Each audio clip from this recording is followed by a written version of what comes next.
A haunted house. It seems like a fun idea for a date, although the model is the type to jump at everything. He knows everyone in the fake blood and clown makeup are just out-of-work actors or students looking to make some easy money, but any loud screams are enough to get him leaping out of his own skin. Then again, he expects that's part of his date's plan. Get him scared so he seeks shelter in his arms. It's quite sweet, actually. So he agrees. The place is hardly the stuff of nightmares. In fact, it's all pretty homesprung, and being there with company makes it easier to giggle at all the half-baked attempts to incite scares. The distinctly ketchup-scented blood stains are a particular highlight that leaves the model and his date in stitches. Then they spot a hall of mirrors and can't resist heading inside.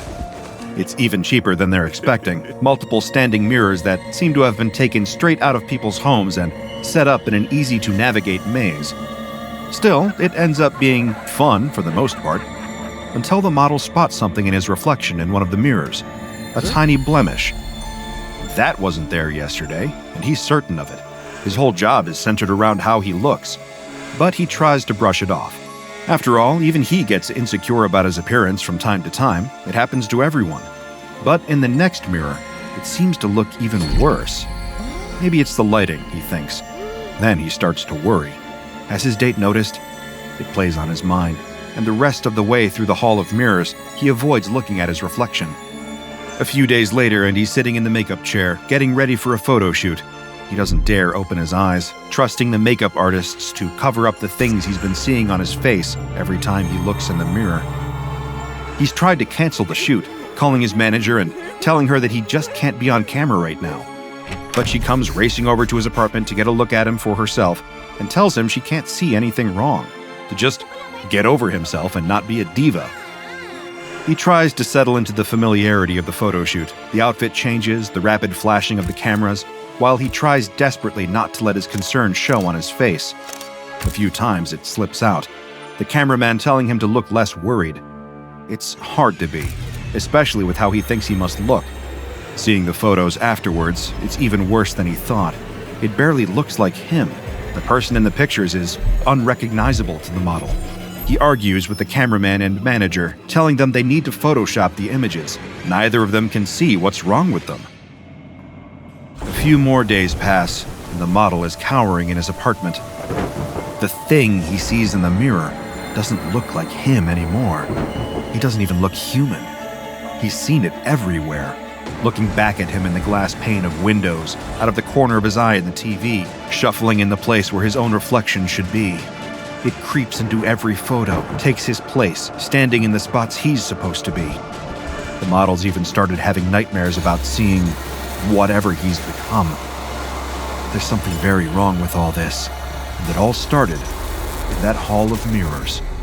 Held in a secure storage locker at Site 19, SCP-4682 is to remain wrapped in an opaque material at all times, in accordance with its special containment procedures. Under no circumstances are any personnel permitted to view SCP-4682 directly. If they do, then they likely won't like what they see. SCP-4682 is, or at least appears to be, a common silver and glass mirror. Upon closer inspection, there appears to be nothing immediately or obviously anomalous about the mirror, even down to having been constructed with entirely ordinary materials. The anomalous properties of SCP-4682 will only manifest from the point a person observes their own reflection within the mirror itself, after which point, any individual that is subjected to the effects of SCP-4682 must avoid any and all reflective surfaces effective immediately after looking at SCP-4682. An affected individual will be advised by the Foundation to avoid being depicted in any and all visual mediums, including never having their picture taken or allowing themselves to be recorded on video, either through the use of digital or film cameras. Psychologists working for the firm Schuyler and Crane Psychiatry, a front for the SCP Foundation's Psychological Research and Analysis Department, will conduct therapy sessions with affected individuals on a monthly to weekly schedule, determined on a case-by-case basis, depending on the severity of the side effects they experience after looking directly at SCP-4682. This, of course, leaves the lingering question of what exactly happens when a person observes their reflection in SCP-4682. Do they find themselves trapped in an inescapable mirror dimension? Does it impart an anomalous effect that removes them from photographs, leading them to question their own sanity and existence? Not quite, but it's arguably just as cruel. Any human being that observes their own reflection on SCP-4682's surface will experience a permanent and irreversible shift in their perception. Whenever viewing themselves in SCP-4682, they will immediately notice physical differences that are not actually present on their real face or body, but they only appear in the anomalous mirror. These have been known to include a mix of the following discrepancies in reflections. For one, they might perceive themselves as having incorrect proportions of the face, such as their eyes being further apart or closer together than they are in reality. This can also extend to the proportions of the rest of their body too, as the reflection might depict them as being inaccurately taller or shorter than they actually are, or show them having a significantly different body mass or shape. Many of the D-Class test subjects deployed during experimentation with SCP-4682 have also reported seeing various blemishes and skin conditions on the mirror's inaccurate reflections, from acne to facial scars, eczema to even conditions as severe as first-degree burns, all of which are not present on the test subjects' actual faces. Dental hygiene of the test subjects is often depicted as being much worse in their SCP-4682 reflection than it is in real life, with yellowed or rotting teeth appearing, as well as cavities that do not correspond with the subject's actual dental records. Reflected in SCP-4682 are also often the addition of facial features that are considered, at least by conventional standards, to be unattractive. Some test subjects have reported seeing themselves sporting unibrows or uneven facial hair regardless of gender. The same also further extends to the rest of their body, with numerous instances of D-Class seeing themselves with excessive body hair that isn't present outside of the reflection. Following a person's direct exposure to the mirror's surface, the effect of SCP-4682 will become unavoidable. While not possible for anyone else to observe any noticeable change in said person, they themselves will notice the perceived imperfections in their appearance and other reflective surfaces. This extends not only to conventional non-anomalous mirrors, but also to television, computer, or cell phone screens, windows, and other glass surfaces, as well as anything that is polished sufficiently enough to produce a reflection. Additionally, these inaccurate anomalous differences to an affected person's appearance will be present in any photographs or video footage of them, meaning that there is virtually no proven way to convince them that these imperfections are actually present beyond pointing this out. The differences to a person's appearance are not present when they are viewed by others, or when they view themselves with the naked eye. However, naturally, it will be impossible for them to view their own face without the assistance of a reflective surface, which will always depict them as having inaccurate imperfections that are not actually physically present. As if triggering this perceptual shift wasn't bad enough, SCP-4682's anomalous effect is also cumulative, as in, it only gets worse every time a person sees themselves again. When viewing their reflection after exposure to SCP-4682, whether using the anomalous mirror, a normal one, or any other method, another new imperfection will seemingly have appeared. Any reflective surface or method of visual recording around them will appear to make more and more differences present in their appearance. Anyone around that observes the altered reflection of the affected person, particularly on a surface or through photographs, will also be able to view the same imperfections that they perceive. However, they will be aware that these are not actually present when they view the person directly. There is currently no known way to circumvent or cure the perceptual anomaly caused by SCP-4682 or negate the lasting effect of it. Even the administering of memory-altering amnestics have no effect, as even if an affected subject forgets what they originally saw in SCP-4682, or even forgets the moment they looked into it to begin with, in some cases, using amnestics to treat exposure to SCP-4682's anomalous perceptual alteration can irreparably affect a person's view of themselves. One member of D-Class that was given amnestics after viewing SCP-4682 began believing the imperfections they saw in their reflection had always been part of their natural appearance. For a time, this led to a degree of acceptance in this individual. Being unable to recall their encounter with SCP-4682 meant they had no inclination that their reflection had previously appeared any differently before being altered by the mirror. However, they began to notice additional inaccuracies when subsequently viewing their reflection in the mirror above the faucet within their living quarters at the Foundation. The cumulative nature of SCP-4682 perceptual anomaly gradually led to this affected D-Class developing outlandish theories about their own identity. One such train of thought revolved around the belief that the Foundation had replaced their real self with some kind of clone, believing themselves to be a replica of the original, inaccurately mimicking their appearance and possessing all their memories. After being dissuaded of this belief by Foundation psychiatrists, the affected D-Class later adopted a new theory that the Foundation had been intentionally applying sophisticated visual effects makeup and prosthetics to his face and body each day until he noticed. When they raised this theory with his fellow D-Class personnel, many dismissed it, saying that they looked no different from when they'd first arrived in Foundation custody. This then led to a growing mistrust of other members of D-Class. The affected subject believing that those around them were secretly privy to the continuing changes they noticed in their reflection, and had been instructed to lie by the Foundation. Gradually, the SCP-4682 affected D-Class developed an uncontrollable paranoia towards all Foundation staff. Unbeknownst to anyone else at Site-19, they began to believe the SCP Foundation had intentionally stolen their face and was deliberately changing their appearance every day as some means of sadistic, psychological torture. At one point, the fact that this had been the side effect of looking at an anomalous mirror was revealed by their appointed psychologist, but this explanation was rejected by the D-Class as being nothing more than an attempt by the Foundation to mislead them. Having been drawing up an escape plan in secret, the affected individual eventually experienced a psychotic break and shattered the mirror in their holding cell, both to prevent them from being able to observe the continuously worsening changes in their reflection, and in order to hide one of the sharper fragments of glass on their person, in order to use it as a makeshift weapon. During recreational time, the D-Class caught a member of Foundation security by surprise and took them hostage, threatening their safety with the shard of the mirror. Holding it to the throat of their hostage, the D-Class was still able to catch momentary glimpses of their altered reflection in the glass. Additional Foundation security officers attempted to intervene, but could not get close enough to the D-Class without risking potential harm to their captured colleague. When asked by officers attempting to peacefully negotiate, the SCP-4682 affected D-Class made continuous requests for the Foundation to return their real face. Further attempts were made to explain the effects of SCP-4682 to the D-Class. However, they once again refused to believe what they were being told.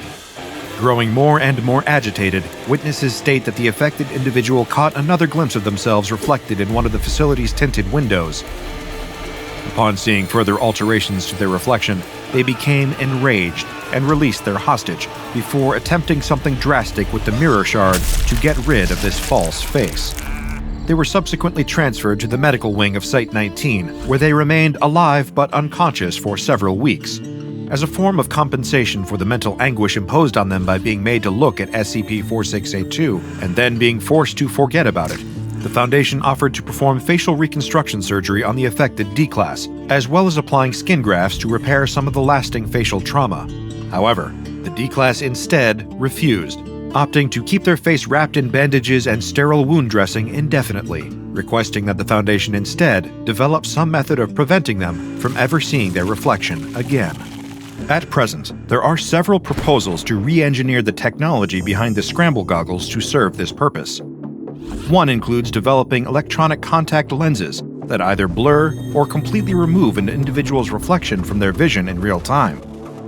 However, these proposals are still awaiting review and approval by Foundation higher-ups. A number of other D-Class personnel used during testing of the anomalous mirror have reported suffering major psychological difficulty after witnessing their altered reflections. In particular, those who have seen the cumulative effects of multiple imperfections being added thanks to SCP-4682. Many report being unable to recall what they originally looked like before seeing the inaccurate changes in their reflections, with some even developing severe depression, anxiety, and insecurity connected to their appearance. In addition to this, there have been numerous documented cases of test subjects suffering from severe body dysmorphia following testing with the object. Given that this is one of the more common outcomes that can be caused by looking at SCP-4682, and in order to discourage personnel from doing so, the anomalous mirror is often widely referred to simply as the body dysmorphia mirror. The Foundation first encountered the mirror while investigating a missing persons case in Broken Bow, Oklahoma. A civilian, referred to simply as Rob, had reported to police that his boyfriend had been out of contact for a concerning amount of time, and an investigation into his whereabouts was subsequently launched. While this would typically be solely the concern of local law enforcement, a member of an SCP Foundation mobile task force happened to be operating undercover within the area's police force. This agent belonged to MTF Iota-10. Members of this task force do not strictly operate as a cohesive unit, but are instead a number of undercover operatives spread out across various international, federal, and local law enforcement agencies. This includes the Central Intelligence Agency, Federal Bureau of Investigation, Ministry of Intelligence, and various police departments. The primary goal of this mobile task force is transferring potentially anomalous evidence recovered during investigations into Foundation hands, as well as reporting any anomalies discovered in connection to criminal acts to the SCP Foundation. From there, they then allow Foundation response or containment teams to step in and take over jurisdiction of these cases from local law enforcement or federal agencies. This has led to MTF Iota-10 being more colloquially known by their nickname, the Damn Feds. One of these damn feds within the local Oklahoma Police Department investigating the disappearance of Rob's missing boyfriend was present when they searched his apartment. Immediately, this embedded Foundation operative noticed something was wrong.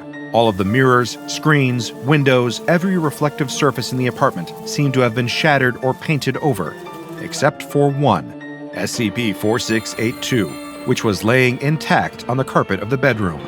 Even worse, the cause of the boyfriend's disappearance quickly became apparent upon the discovery of a mixture of Jack Daniels and cough medicine next to a body with a note.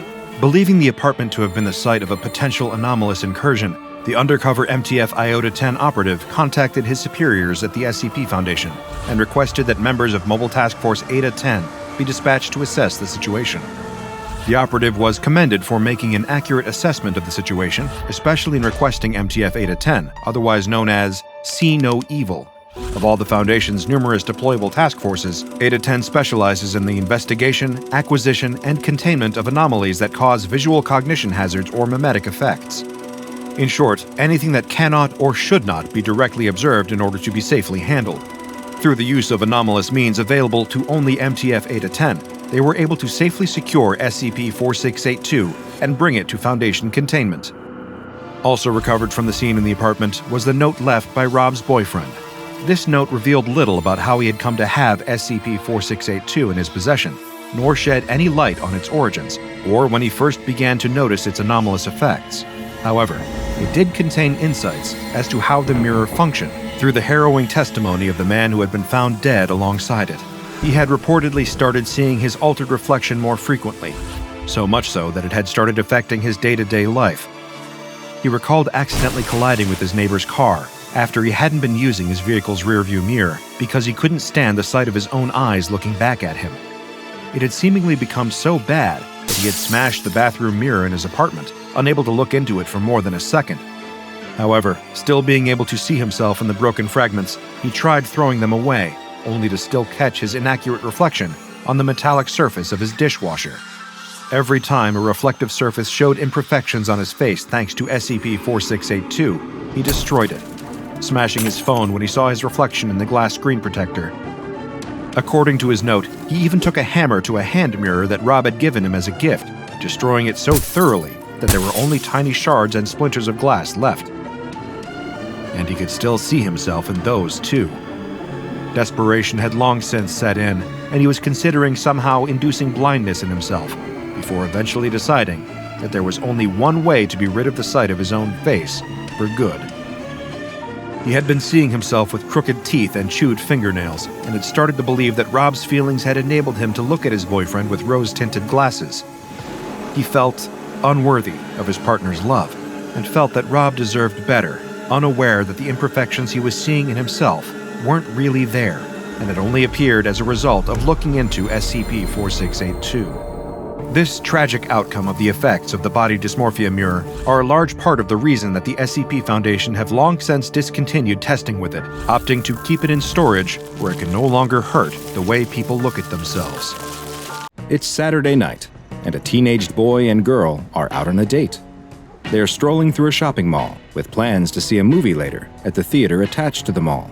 As they walk through the mall waiting for their show to start, the girl spots something. It's a photo booth. She excitedly grabs the boy's hand and pulls him inside.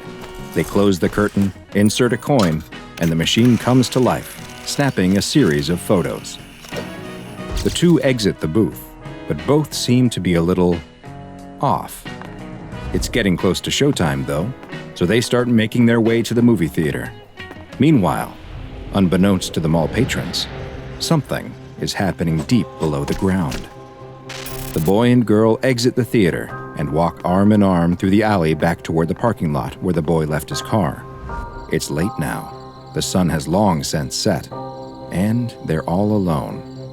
But they don't hear the footsteps behind them, or sense the pair of bodies that are following them, getting closer and closer. They get to the car. It's the only one left in the parking lot, and the boy takes out his keys to unlock the car when he fumbles and drops them to the ground. As he bends over to pick them up, he finally sees who has been following them. It's them, a pair of doppelgangers coming straight towards them.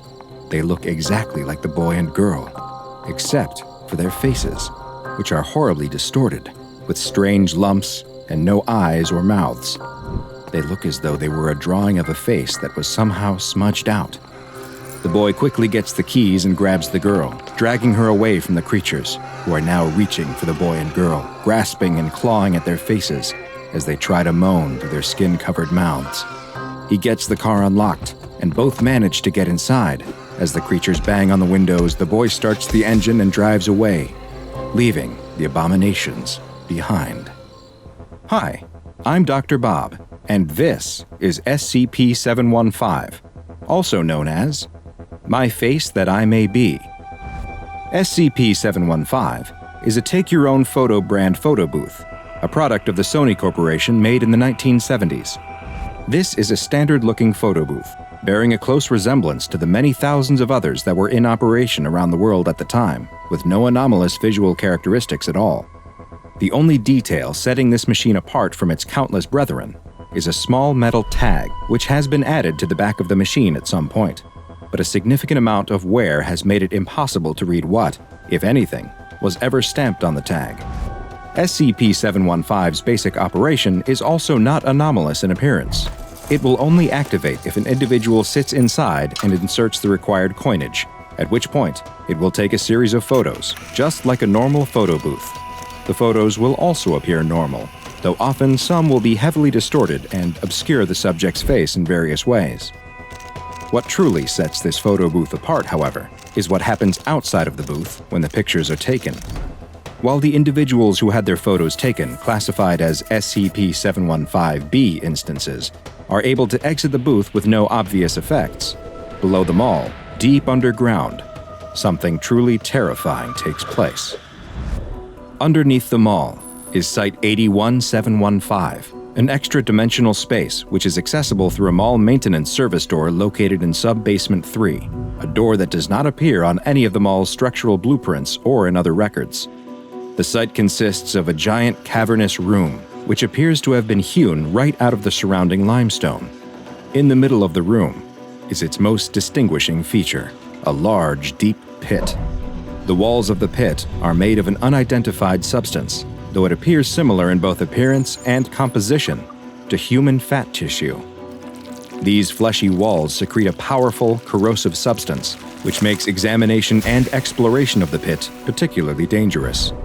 When SCP-715 is activated in the mall above, a humanoid creature, classified as SCP-715-A, will appear in this pit.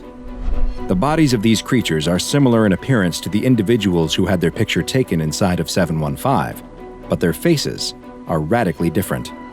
Each has severe facial disfigurements and abnormalities, such as large growths, deep lacerations, and the absence of facial features. After appearing in the pit, these SCP-715-A instances will attempt to scale the fleshy walls of the pit and leave Site-81715.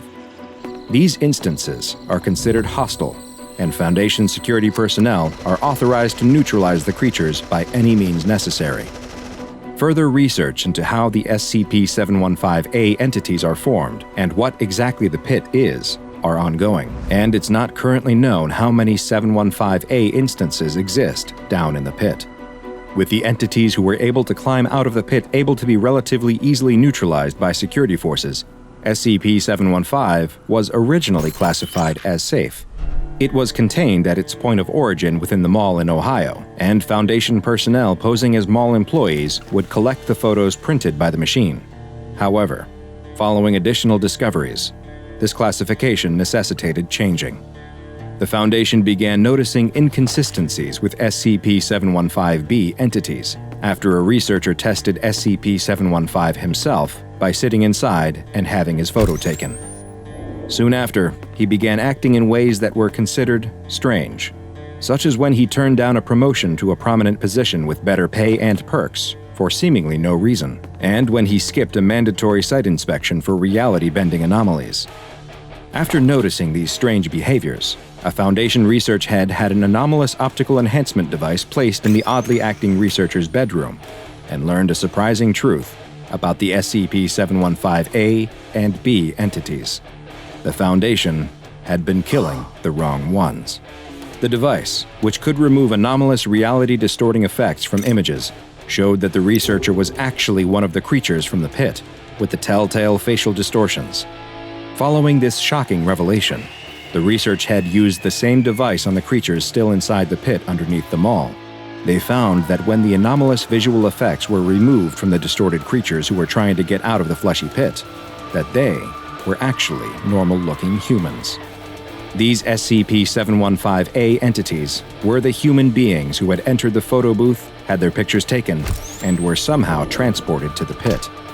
They had been trying to escape their prison and tell the Foundation who they really were, but this only resulted in them being terminated by the on-site security forces.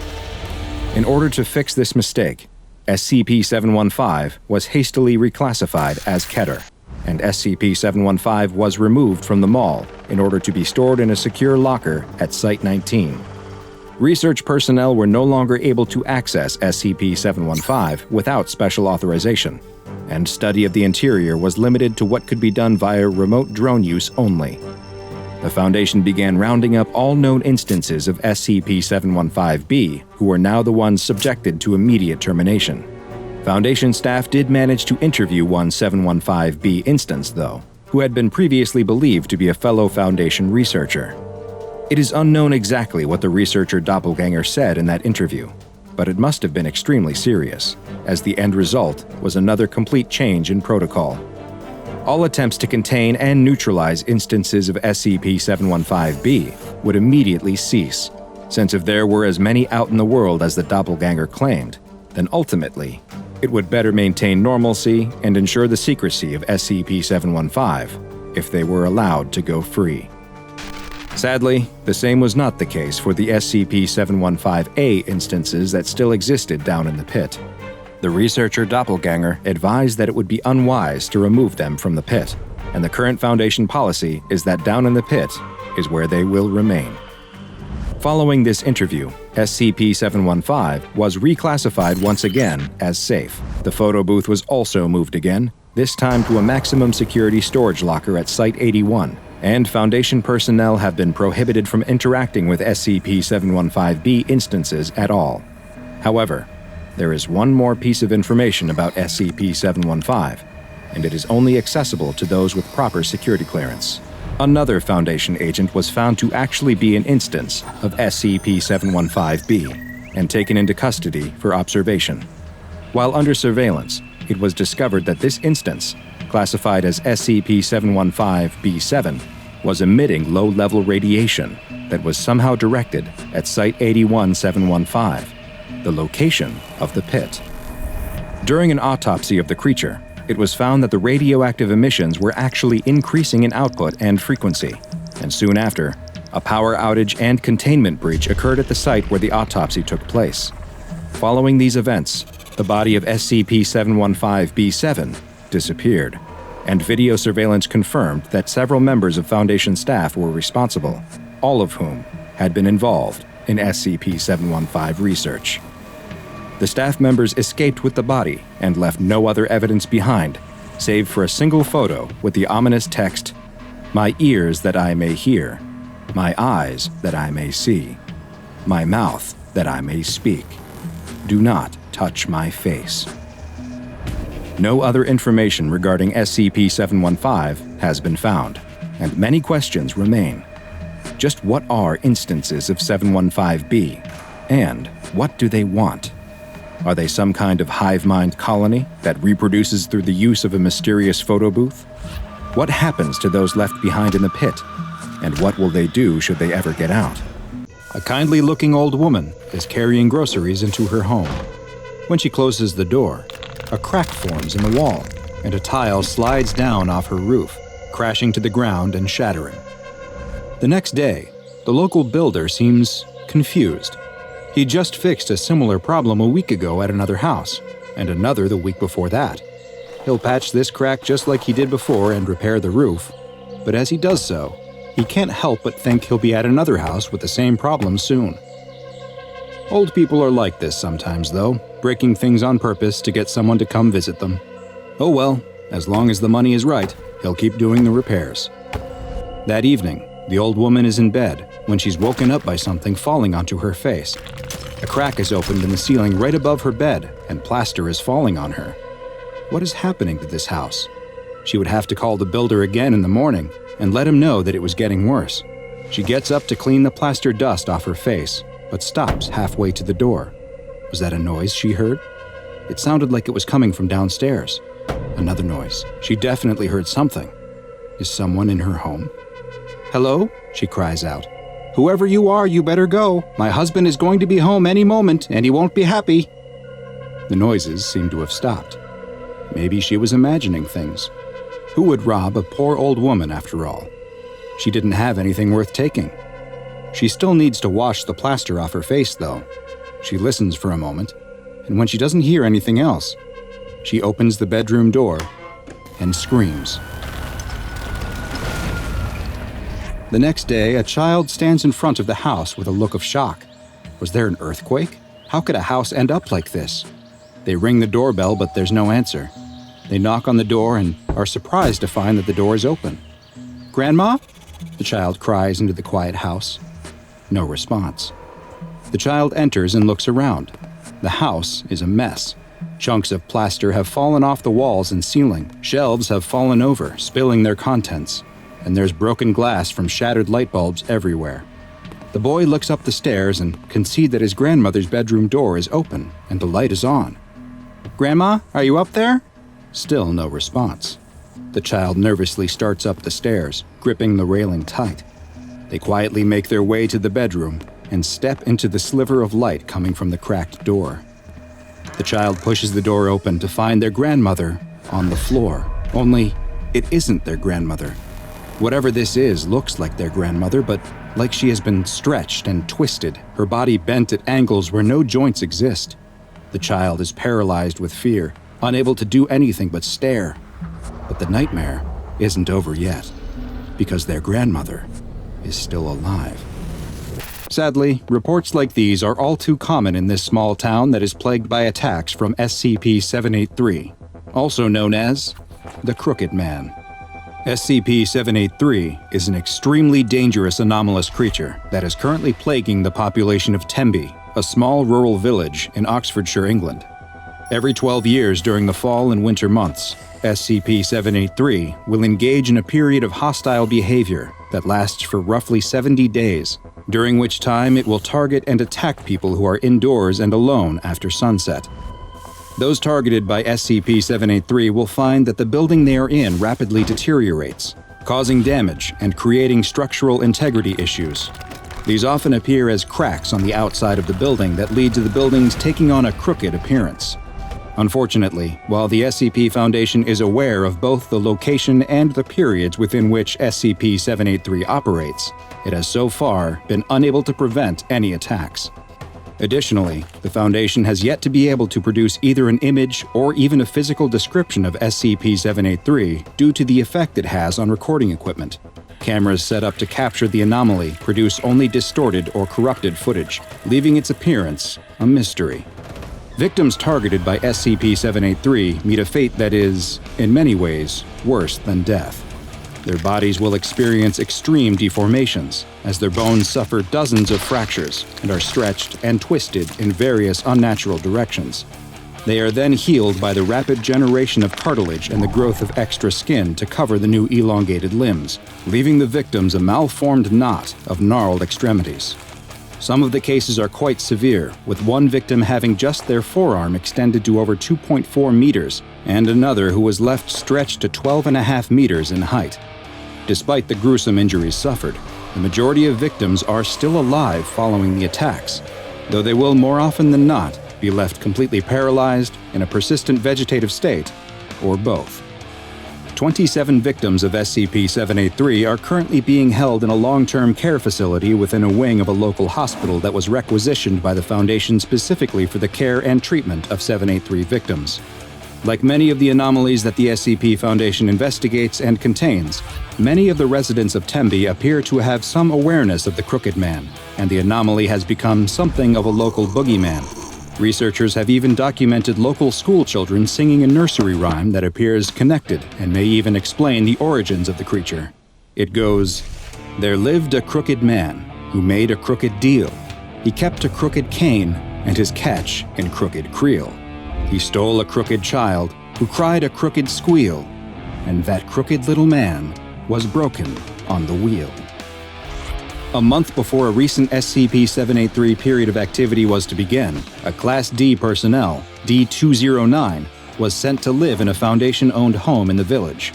Audio and video recording equipment was set up throughout the house in case the D-Class was targeted, in the hopes that some information could be gleaned should something take place. 43 days after he began living in the house, something finally did. One evening while in bed reading a book, D-209 heard noises on the ground floor of the home. Cameras on the first floor experienced corruption and showed only a distortion moving through the house. When D-209 attempted to leave the bedroom and escape the home, they immediately encountered SCP-913. During a period of time that lasted roughly 5 hours, their bones were broken numerous times and reset over and over, leaving D-209 a twisted mass of flesh and bone. Strangely, at the exact same time that D-209 was being attacked, all 27 of the living prior SCP-913 victims in the hospital experienced violent seizures, despite most of them having been declared functionally brain dead and the rest being totally paralyzed. Also concurrent with the attack was a seismic event on the outskirts of town, and the details revealed by this event were both illuminating and extremely disturbing. Foundation personnel were dispatched to the site of the seismic activity to investigate and determine if it was connected to SCP-913 in any way. There, they found a small group of angry townspeople, perhaps frustrated by seemingly unending paranormal events in their town and the lack of progress that had been made to stop them. After a tense standoff, SCP Agent Collins fired her service weapon into the air, and the crowd quickly scattered. Now, free of distraction, the agents could begin their investigation in earnest. They immediately spotted several objects sticking out of the earth. Upon closer inspection, these were identified as elongated human toes. A dig team was sent to the site, and by the next day, a mass grave had been uncovered that was filled with the twisted mass of what appeared to be victims of SCP-913. Their mutated and drawn-out bodies were well preserved despite being buried directly in the ground, and had all been buried head down, with their arms extending deeper into the burial pit. As one researcher was attempting to take a tissue sample from one of the bodies, the ground beneath him gave way and he fell into the pit. He landed on the tangled mass of limbs which shifted under his weight, and he disappeared into the pit beneath them. Agent Collins immediately found a length of rope, tied it to her waist, and climbed into the pit with instructions to the on-site team to pull her back up when she signaled. Agent Collins descended into the pit beneath the bodies, and after several minutes, she was extracted, though without the missing researcher. At debriefing, she described how she found an anomalous location under the ground beneath 783's victims' corpses, and she was so rattled by what she saw that she was granted a temporary leave of absence. The Foundation had to know more, and a D-Class personnel was quickly selected for exploration of the underground anomaly. D-2172 was equipped with audio and video recording equipment, along with several scientific measurement tools, as well as a firearm, and was lowered down into the pit via crane. Their wired tether to the surface would both send the information they collected back, as well as serve as their lifeline to the surface. As D2172 was lowered past the mass of corpses into the darkness, they experienced a sense of vertigo before it was realized that the anomalous effects extended to gravity as well, which had become reversed, and that they would need to start climbing up in order to descend further into the pit. They soon climbed out of the hole surrounded by the reaching, extended arms of corpses and emerged into an open world with an overcast sky. It looked exactly like the town of Tembe, with the same buildings present there as in our world. The world appeared to be uninhabited, though, with no sign of the missing SCP Foundation researcher. D2172 began investigating the buildings and found them all to be empty as well, though they did unfortunately find signs of a struggle in one house, with what looked to be evidence of the missing researcher's demise. They continued exploring the area and found that the anomalous properties of the location extended to its borders too. And as the D-Class walked north out of the town, after several kilometers, they found that they were now somehow back at the southern edge of the town. D2172 was ordered to return to the entry point, but as they walked, they were suddenly impeded by the deformed body of an SCP-913 victim that stretched across the road in front of them. D2172 drew and fired their weapon at the entity, but it didn't react, and they were forced to retreat into the nearby woods. After several minutes, they stopped to rest when they spotted something else. In the distance, the D-Class saw what looked to be a giant white birch tree, and it was coming towards them. As the living tree approached, it became clear that it wasn't a tree at all. What looked like branches were extended bony fingers that it was using to walk. The long, branch-like fingers were coming out of the top of the tree, where D2172 could see their origin. These branches were the elongated fingers of the missing SCP Foundation researcher. D2172 turned to run as the giant living tree chased them back into the town, firing their weapon at the creature whenever they had the chance, but was unable to stop it. The visual feed was soon lost as the audio continued to broadcast the screams of D2172. But this wasn't the end of the expedition. The on-site team was surprised to witness after several hours that the tether was pulled on twice, the signal that it should be reeled in. A medical team was sent to the site, since it was assumed that D2172 would need immediate care, and the team began reeling in the line. After several minutes, they spotted the harness that should have been strapped to D2172, but with nothing in it. They continued to pull, but the harness became stuck on the mass of corpses in the pit. They then noticed that it wasn't actually stuck. There was a hand holding onto the harness for dear life. It was D2172's hand. The team kept pulling as D2172's arm kept stretching out of the pit to a length of over 3 meters. But eventually, the resistance became too much. D2172 lost its grip, and it was seen sinking back into the mass of corpses inside the pit. Following this expedition, it was determined that only special operations teams and mobile task forces would be used to explore the dangerous anomalous location in the future. At least 3 such expeditions have been undertaken, though the details remain classified for the time being, and perhaps it is for the best if they remain so. The SCP Foundation will continue to monitor the town of Tembe in an attempt to learn more about SCP-913 and hopefully discover a means to contain it and its related phenomena. Due to the difficulty in containing the anomaly, it has been classified as Keter, and a local building adjacent to the Tembe Hospital has been requisitioned and designated as Provisional Site 5 in order to accommodate the increased Foundation presence. As the SCP Foundation continues to research this mysterious and highly dangerous anomaly, any victims of SCP-913 are to be retrieved, their injuries cataloged, and then their bodies are to be incinerated. Tell me if it starts to hurt, the dentist says before reaching into your mouth with a pair of orthodontic pliers and starting to pull your front teeth back into place. Evidently, your screams aren't enough of an indication of the extreme pain you feel because he doesn't stop pulling. After what feels like hours of excruciating oral surgery, you're finally standing outside the dentist's office texting with a friend. "Come on, show me. It can't be that bad," reads the message from your friend. You're nervous to send her a picture, though, since you have a small crush on the girl and you don't want her to see you in this state. But after she asks you again, you decide to take a quick selfie and send it to her anyway. You snap a photo of your mangled mouth and jaw. The mess of wires had to be hastily applied to move your remaining crooked teeth back into place with globs of fast-hardening epoxy, and the result looks like a low-budget horror movie prosthetic. You send the message and wait. You watch the dots appear that indicate she's writing a response, then watch as they disappear without a reply. You sadly slip the phone back into your pocket and begin walking away. As you make your way home with your head hung in shame, you keep your mouth shut tight. You don't want any passers-by to see what you've become. You decide to detour through the park to avoid any people as much as possible, and as you walk, you decide to stop at a picnic table next to a small pond. You sit at the table and watch the ducks mill about in the water. They have it so lucky, you think. Ducks never have to worry about their teeth getting knocked out by a baseball and leaving them looking like a monster. The ducks suddenly all start moving away from your side of the pond, eventually taking flight and leaving completely. You get the sense that they're trying to get away from something, and you turn around, but there's nothing behind you. Oh, it must be me, you think. But then you get the sense that there is something behind you, and turn again. Still though, there's nothing. It's just you, the picnic table, and the empty pond. You turn back to watch the still water, but you can't shake the feeling that there's someone behind you, and turn again. Hello? Is anyone there? You ask, but no one answers. You turn back to the pond and you scream in fright at the thing standing before you and fall back off the picnic table. You get up out of the dirt and you don't wait to stick around to see who or what this thing is. You start to run as fast as you can, but you immediately hear it chasing after you. Instinctually, you take out your phone and start trying to take pictures of whatever it is that's behind you. You know no one will ever believe you, and you want some evidence of this thing.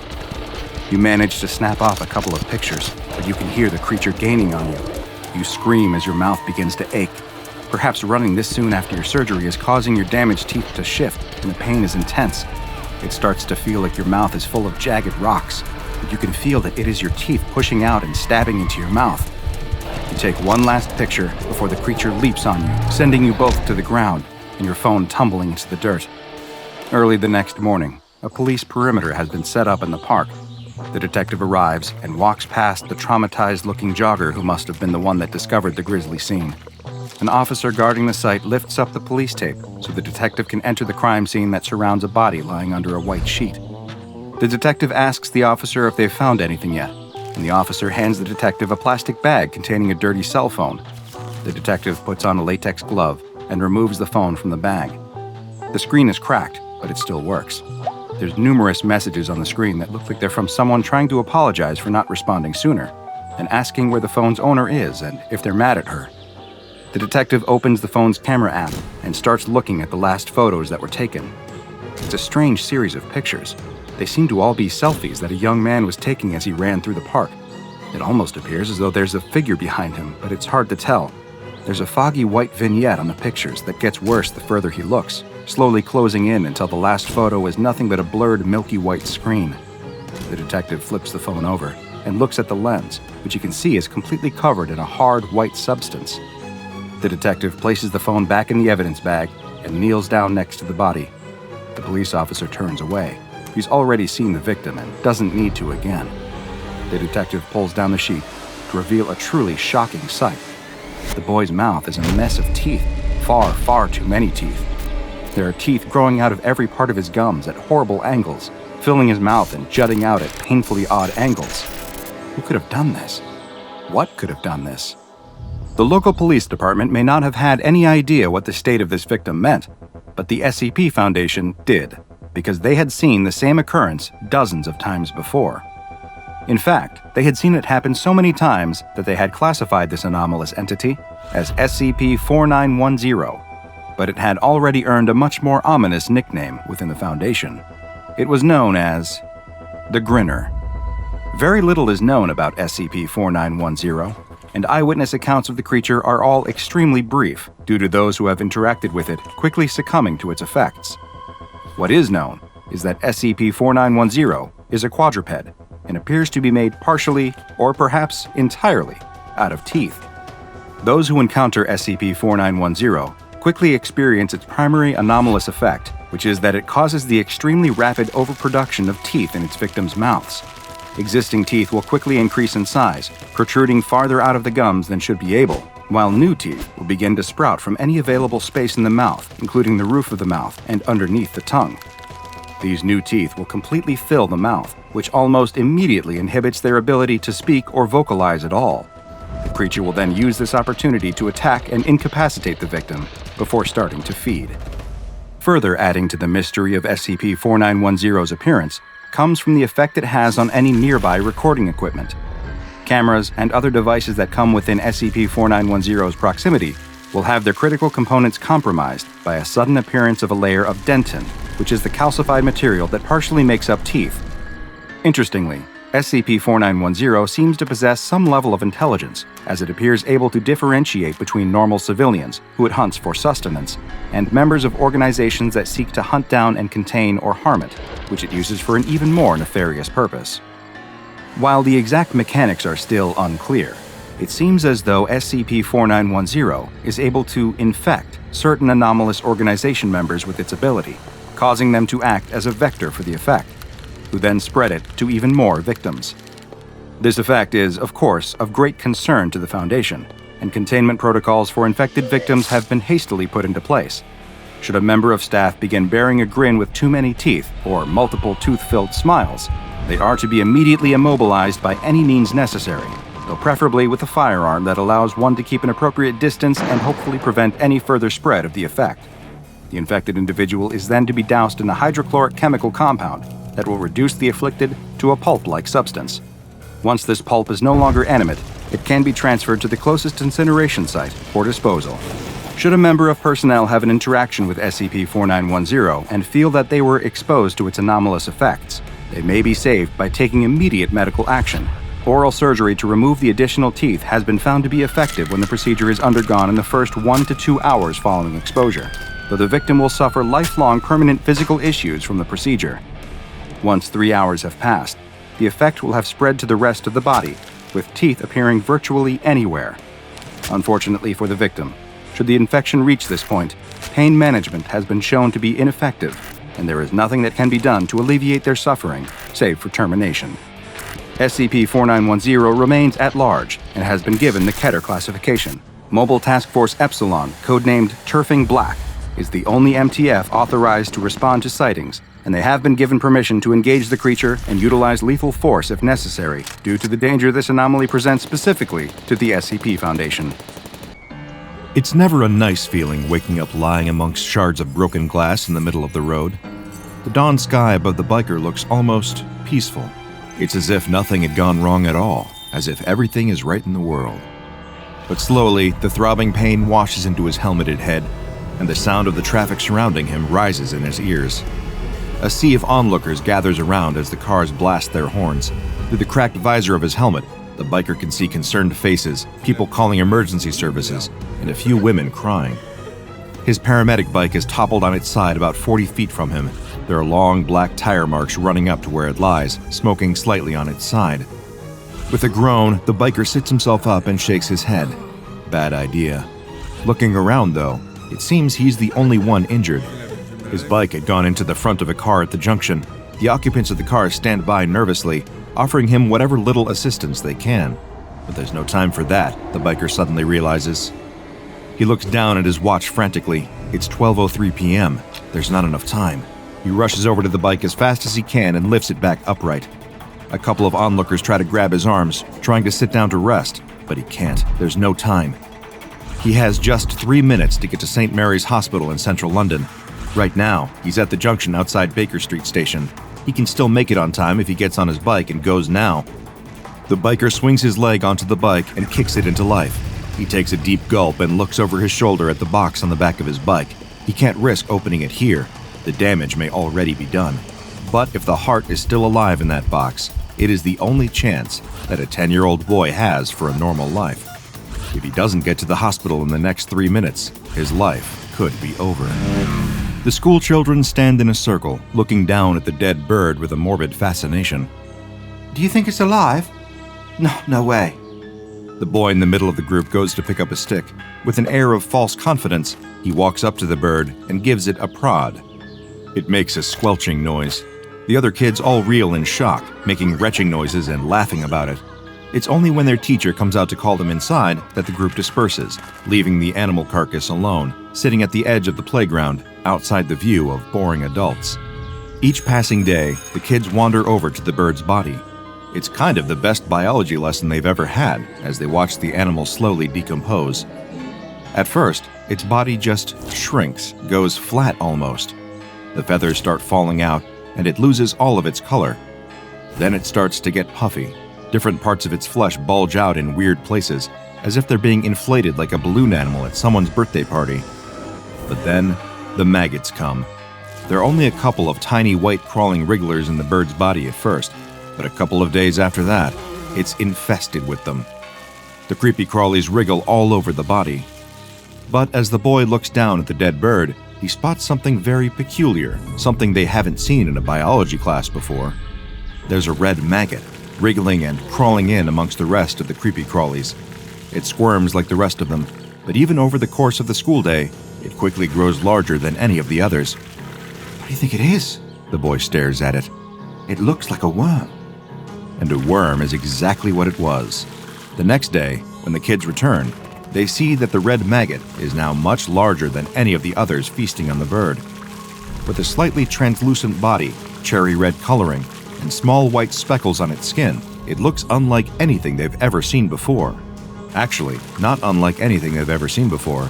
It looks exactly like something that all the kids recognize very well. In fact, one of the kids has a bag of them right now that he's chewing on. A candied worm.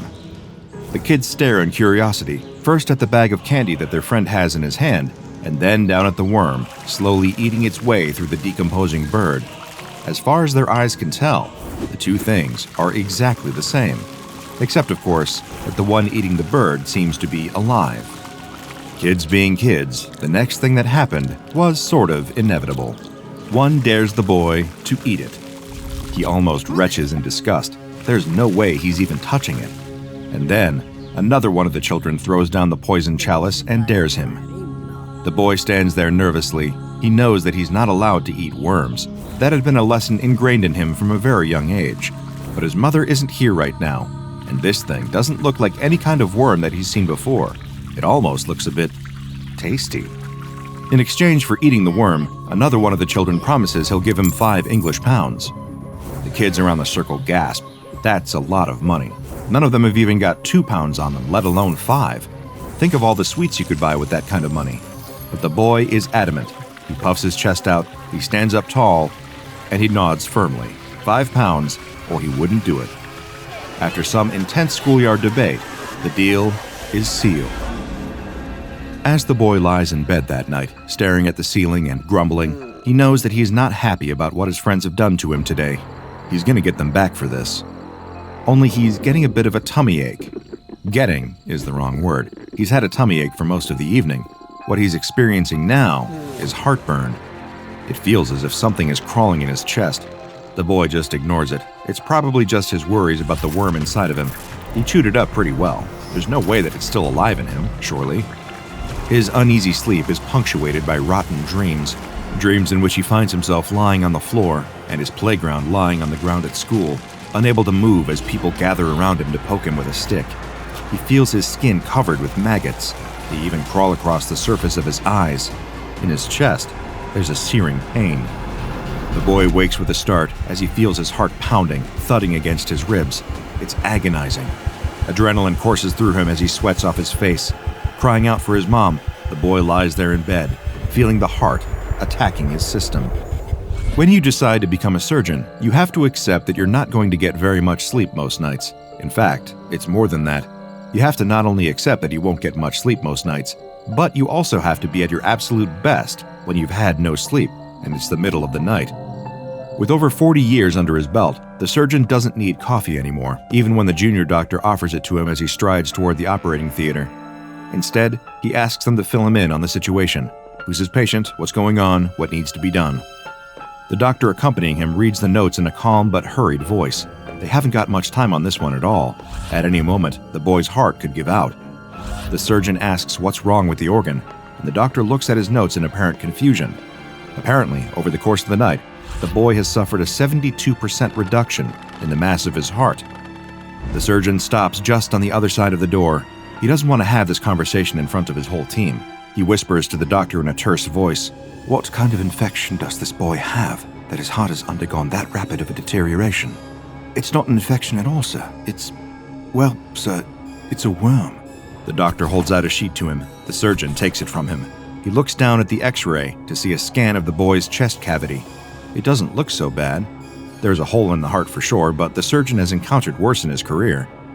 This was taken when the boy was first admitted. The doctor hands the surgeon a second X-ray. And this was taken just 1 hour later. It is barely recognizable as a human heart. There seems to be a mass growing in the cavity that was left by the heart, and there, infecting all of the boy's organs, was the shape of a worm. The biker weaves his way through the traffic down on Marylebone Road, eyes darting frantically in all directions. He may have a concussion, and he may not be allowed to drive at all right now. In fact, he knows he definitely isn't. But he is under strict instructions. This heart needs to get to St. Mary's Hospital before it's too late. The bike careens around the corner and skids to a halt outside the emergency doors. An ambulance team in front of him is trying to help an old lady out of the back of their vehicle, but the biker doesn't have time for them. He grabs the organ box from the back of the bike and races into the building. It takes all of his remaining concentration to navigate through the maze of hospital corridors on his way to the operating theater. On a better day, he'd be able to do this with no problem, but with his head injury, he can see the lights starting to blur all around him. Ward 6, Ward 7, Ward 7A, Ward 7B. He runs as fast as his heavy boots will allow him, feeling that energy draining from his system. He can't look at his watch, he can't check the time, he just has to find this boy. Operating theater, there, right up ahead of him, just a couple of 100 feet. There's a doctor waiting outside the door who looks up at the sound of his footsteps. The biker rips his helmet off and holds out the box with the heart in it, panting heavily. It's the moment of truth. Is he too late? The doctor looks shell-shocked, not at the biker's arrival, but clearly at something else she's just seen. The man starts to explain, but runs out of words, and instead beckons the biker to follow him into the observation room. There, the two of them stand looking through the glass at the little boy lying on the operating table with the surgeon standing over him. There's something in the air. The biker sniffs, confused. Can anyone else smell sugar? Next time you open a packet of candied worms, take a second to look through the little creepy crawlies in the bag.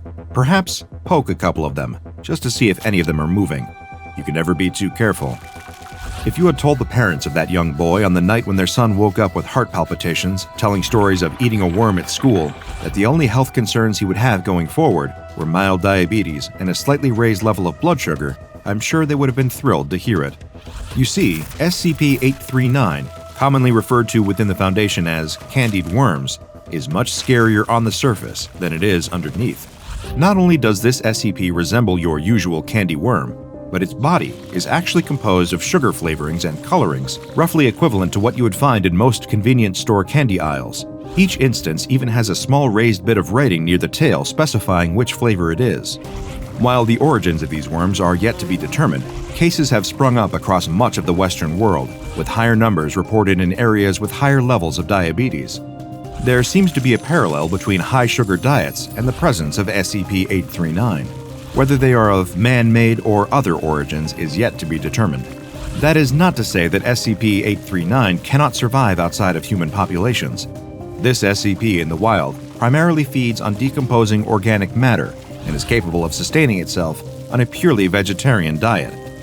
However, when ingested into the human body, SCP-839 will target specific organs and burrow its way towards them. The organ in question depends on which color candied worm the SCP instance is. For example, the red cherry-flavored candied worms will burrow towards the heart and consume that, while the blue raspberry ones will instead feed on the human's kidney. One would expect the health consequences of this feeding to be severe. However, as the SCP feeds, it will also change its own shape and chemical composition until the worm itself becomes a substitute organ for the one that it is consuming. However, this substitute organ is not a perfect replacement, as other health consequences are derived from its presence.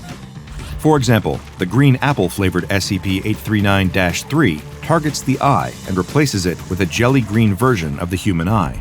While this eye is mostly capable of sight, subjects have reported mild hallucinations and blurriness of vision, as well as a greenish tint to how they see the world. Fortunately for the Foundation, SCP-839 reproduces sexually, meaning that individual instances require a partner in order to have offspring. This has made containment of this SCP much more feasible, though they are a relatively low-priority entity in the broader scope of the Foundation. There are no known cases as of yet of any SCP-839 infections leading to death or serious chronic illness. Therefore, any instances that are captured by the Foundation are sent to Storage Site 839-1, where they are kept in a glass housing and regularly fed a diet of plant matter each day. Here, their reproductive activity can be closely monitored and controlled based on what research is needed. Those infected with SCP-839 instances can continue to live long and healthy lives, with only minor health complications arising. Therefore, the Foundation is comfortable allowing a reasonable number of cases to go unexamined in the world. So, like I said, for next time you open up a bag of candied worms, maybe just give them a quick poke. You could be saving yourself a trip to the hospital and a lifetime dependence on insulin. A young man tosses and turns in bed. He adjusts his pillow and tries sleeping on his back, his side, his stomach, but nothing works. He rolls over to check the time. 3 a.m. This is the third night in a row he hasn't been able to fall asleep. He feels tired. He wants to sleep. But every time he closes his eyes and sleep starts to creep in, something happens. And suddenly, he's wide awake again. It's as if someone keeps flipping a switch in his brain to awake, and there's nothing he can do to stop it. It's affecting everything in his life. He can't concentrate in class, his work performance goes down the drain. Even his hobbies become completely unenjoyable. All he wants to do is sleep. His friends and family can tell something is wrong. It's as if he has become a different person, and they urge him to go see a doctor. But the doctors tell him there's nothing they can do for him. He's perfectly healthy otherwise. He should try some natural remedies like valerian root and get more exercise. He has no idea how many days he's been awake now. 4, 5, maybe more. At this point, the lack of sleep isn't even the worst part. It's the hallucinations. Sometimes they're just a shadow dancing outside of his vision, but others are incredibly vivid, feeling more real than his now dreary life does. He had to stop going to work and class entirely since he can't concentrate for more than a couple of seconds at a time. His friends don't want anything to do with him, and who can blame them? He has uncontrollable mood swings and lashes out for no reason. He's tried every sleep remedy there is. He took the doctor's advice and exercised as hard as he ever has. But with never being able to sleep, he has no energy left. He's becoming a living zombie. He gets up out of bed but loses his balance and collapses to the floor. He tries to get up, but he can't. He'll just lie there for a while. He starts to drift away, and he readies himself for the jolt that always wakes him back up. But this time, it doesn't come. The wave of sleep that starts to wash over him feels different this time, though.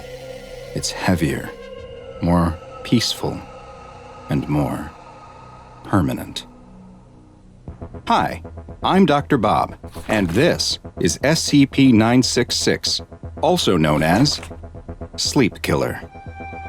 SCP-966 is the designation that the SCP Foundation has given to a creature that belongs to a group of anomalous predatory beasts, standing 1.4 to 1.6 meters tall and weighing roughly 30 kilograms. These hairless humanoids have an elongated face, a mouth full of pointed needle-like teeth, and each of their hands has 5 razor-sharp claws that can be up to 20 centimeters in length. Though unlike humans and apes, they are digitigrade, meaning that they walk using only their toes. But you won't be able to see the horrible visage of SCP-966 under normal circumstances, as they are only visible under very specific lighting conditions. They can only be viewed under light that has a wavelength between roughly 700 and 900 nanometers, which is just at the edge of the light spectrum that's visible to humans, stretching into what's known as infrared light. The only exception to this is if their skin, muscles, or organs have suffered from 2nd or 3rd degree burns, in which case, the affected areas of their body will show up under a greater spectrum of wavelengths that are visible to the human eye. Though frightening to look at, SCP-966 are actually quite weak physically, with very low muscular density. Their bones are hollow, similar to birds, and while their claws may be incredibly sharp, they are also easily broken, making them unsuited for use in combat. Additionally, they do not rest through sleep, but will, at seemingly random times, stop all movement and fall into a rest period that lasts roughly 3 to 5 minutes, after which they are able to resume their normal behavior.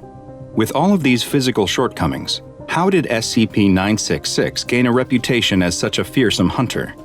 The secret lies in their ability to emit bursts of a previously unknown type of wave.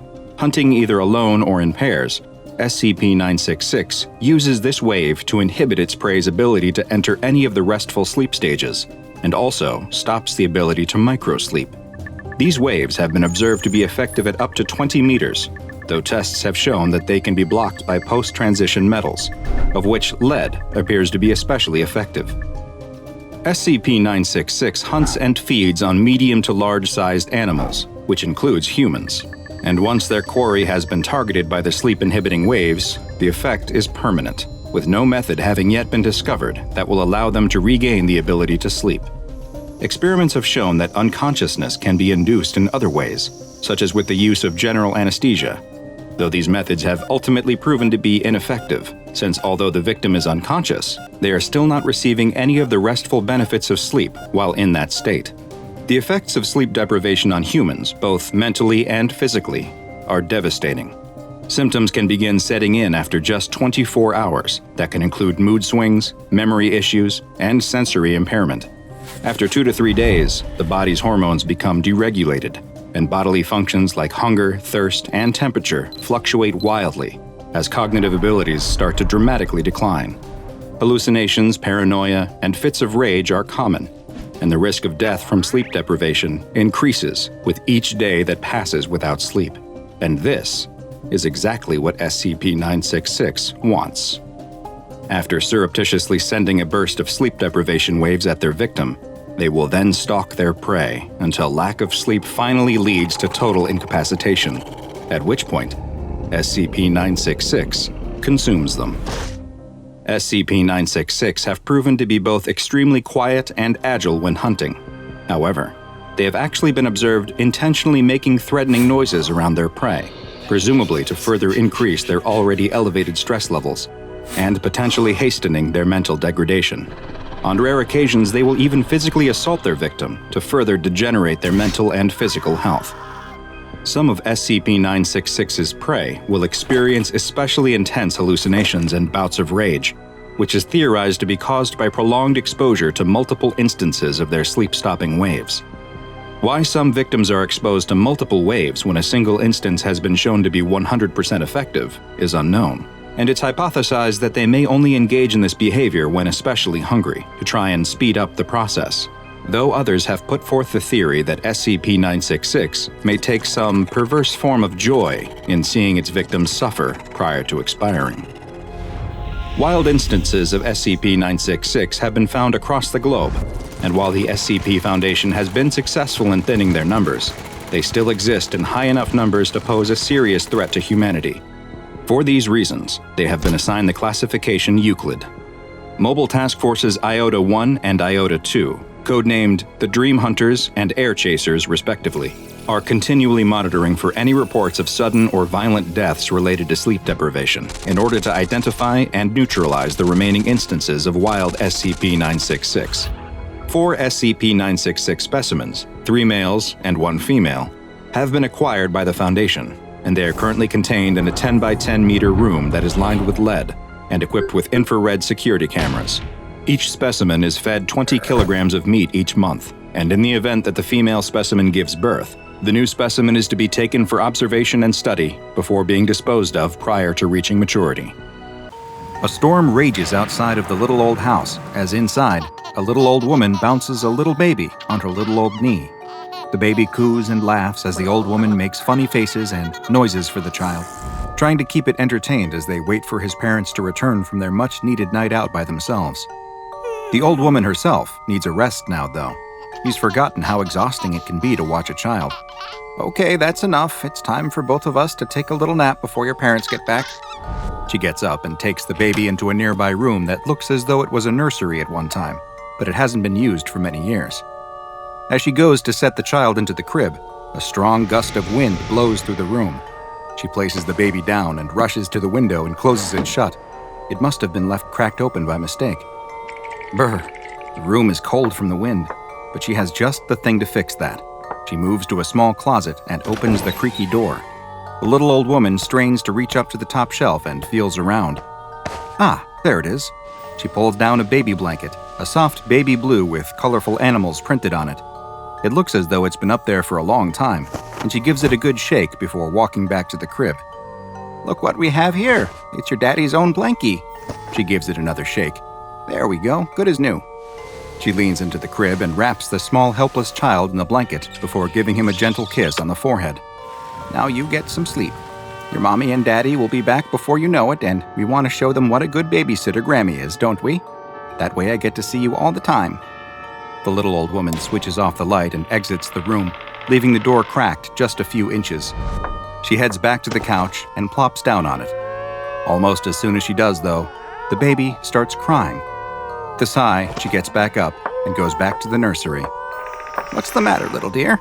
she says as she turns the lights on. "Oh no," she rushes to the crib. "You've kicked your blanket off. You must be freezing." She grabs the blanket from the end of the crib and tucks it around the baby once again. "There you go, that's better." The old woman leaves the room and quietly closes the door shut, leaving it open just a few inches.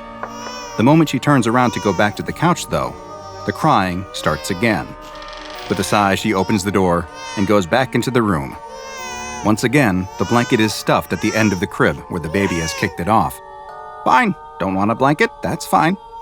She picks the baby up out of the crib and rocks him in her arms until it stops crying. She sets him back in the crib. "There you go. No blankets, just please get some sleep. Grammy's tired." The old woman takes the blanket out of the crib and leaves the room. She closes the door most of the way and, incredibly, this time the child remains silent. The old woman resumes her place on the couch and starts to yawn. Just as she does, the wind outside picks up and howls loudly. The old woman shivers. She looks next to her and spots the baby blanket. She picks it up and examines the cute animal print, remembering when her own son was a baby wrapped in it. She smiles at the happy thought and throws the blanket around her shoulders. She leans back on the couch and finds that her eyes are growing very heavy. She'll rest them for just a moment. She won't fall asleep. She'll just rest. "Mom, it's us. We're back. Thanks again for..." The couple both scream when they enter the house to find that the old woman is lying face down on the floor in a pool of blood. The source of the blood is obvious. Chunks of flesh from her shoulders and upper back have been torn out, leaving jagged holes, as if she were mauled by an animal. As the man runs to the old woman, trying to do anything he can to help her, the woman runs to the nursery to find that the baby is sleeping peacefully in his crib. The woman picks up the child, tears streaming down her cheeks, and returns to the living room to see her husband kneeling beside his dead mother. Both the husband and wife are so shocked by what they have found that neither notices the baby blanket lying on the couch, or that the cruel, blood-covered mouth on it is slowly fading from view until it disappears completely. There is little in life that is more comforting than a favorite blanket. Perhaps you've had the same one since you were a child, or you have a heavy one that you like to wrap yourself in when you're feeling down, or maybe it's just one that's especially fluffy and warm that you'd do anything to keep. Today's anomaly plays on those very feelings, using them against its victims to become one of the more insidious predatory anomalies in the SCP Foundation archives. This is SCP-799, also known as the Carnivorous Blanket.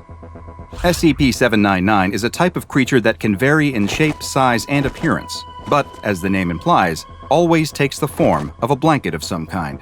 The exact material the anomaly is made out of is unknown, but it is a very soft fiber that in many ways resembles a high-quality merino wool blend, though one that retains heat even more effectively than its natural counterpart. SCP-799's weight can vary from between half a kilogram all the way to 6 kilograms, and while examples have been found in nearly every color imaginable, it seems predisposed towards pastels and will frequently have patterns featuring stylized, friendly depictions of various animals. Both the pastel colors and the childish patterns are especially common in instances of SCP-799 that weigh less than 2 kilograms and would colloquially be known as baby blankets. While SCP-799 is undoubtedly a living organism, there is some debate as to whether it is itself an animal or perhaps a type of fungal colony. Instances of 799 are incapable of locomotion, lying motionless for long periods of time, and require little in the way of nutrition.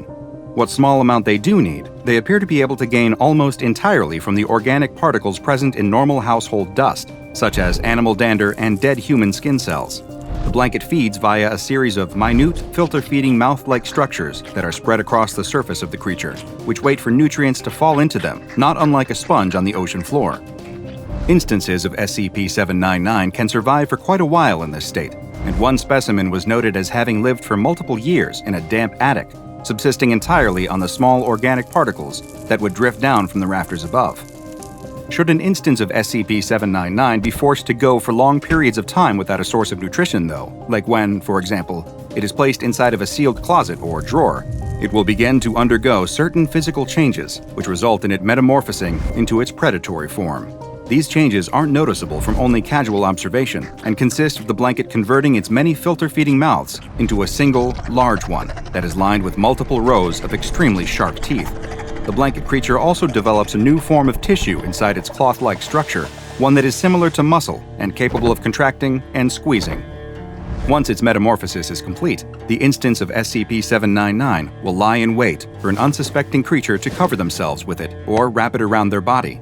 Once they do, the blanket will bide its time until they enter a state of rest, usually waiting for them to fall asleep entirely, at which point its feeding phase will begin. Once the creature has detected that its victim is dormant, it will use its newly formed muscle to latch onto them, holding them in place as it opens its tooth-lined maw. It will begin to bite at its confined prey, tearing off several kilograms of flesh, bone, and any other organic material it can, swallowing it, and converting it into a thin slurry that it spreads through its body almost immediately. This traumatic, violent process nearly always leads to the victim dying of blood loss. Within 10 minutes of the attack, the mouth on SCP-799 will have been completely reabsorbed, leaving no signs that it is anything other than a normal, everyday blanket, though one which now mysteriously weighs several kilograms more than it did before. By 40 minutes after the attack, the entire digestive system within SCP-799 will have demetamorphosed back into its original form, with a single digestive tract being changed once again to the many dispersed filter-feeding mouths. While SCP-799 is more than happy to feed on any warm-blooded animal, including humans, it shows no interest in cold-blooded ones or inanimate objects. It appears then that its senses may be limited to only touch and heat, using those as signs that it is now wrapped around a potential meal. Adding to the strangeness of SCP-799 is that it reproduces through budding, like flatworms and corals. When it has absorbed enough nutrients and sufficiently increased its mass, either very slowly through filter feeding or rapidly via its carnivorous phase, it will begin to take on a quilt-like appearance. Over several weeks, one of the quilt squares will puff up and slide off the blanket.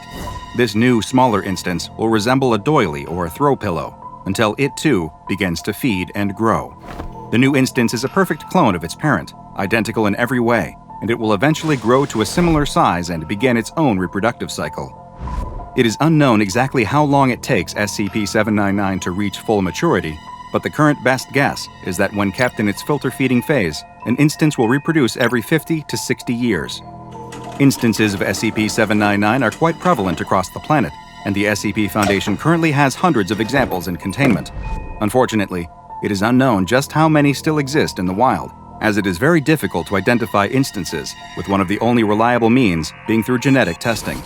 Should any instances be located, though, they are to be destroyed immediately, as the Foundation already has a large enough population in containment for research purposes, and they pose too much of a risk both in terms of harm and exposure to the general public.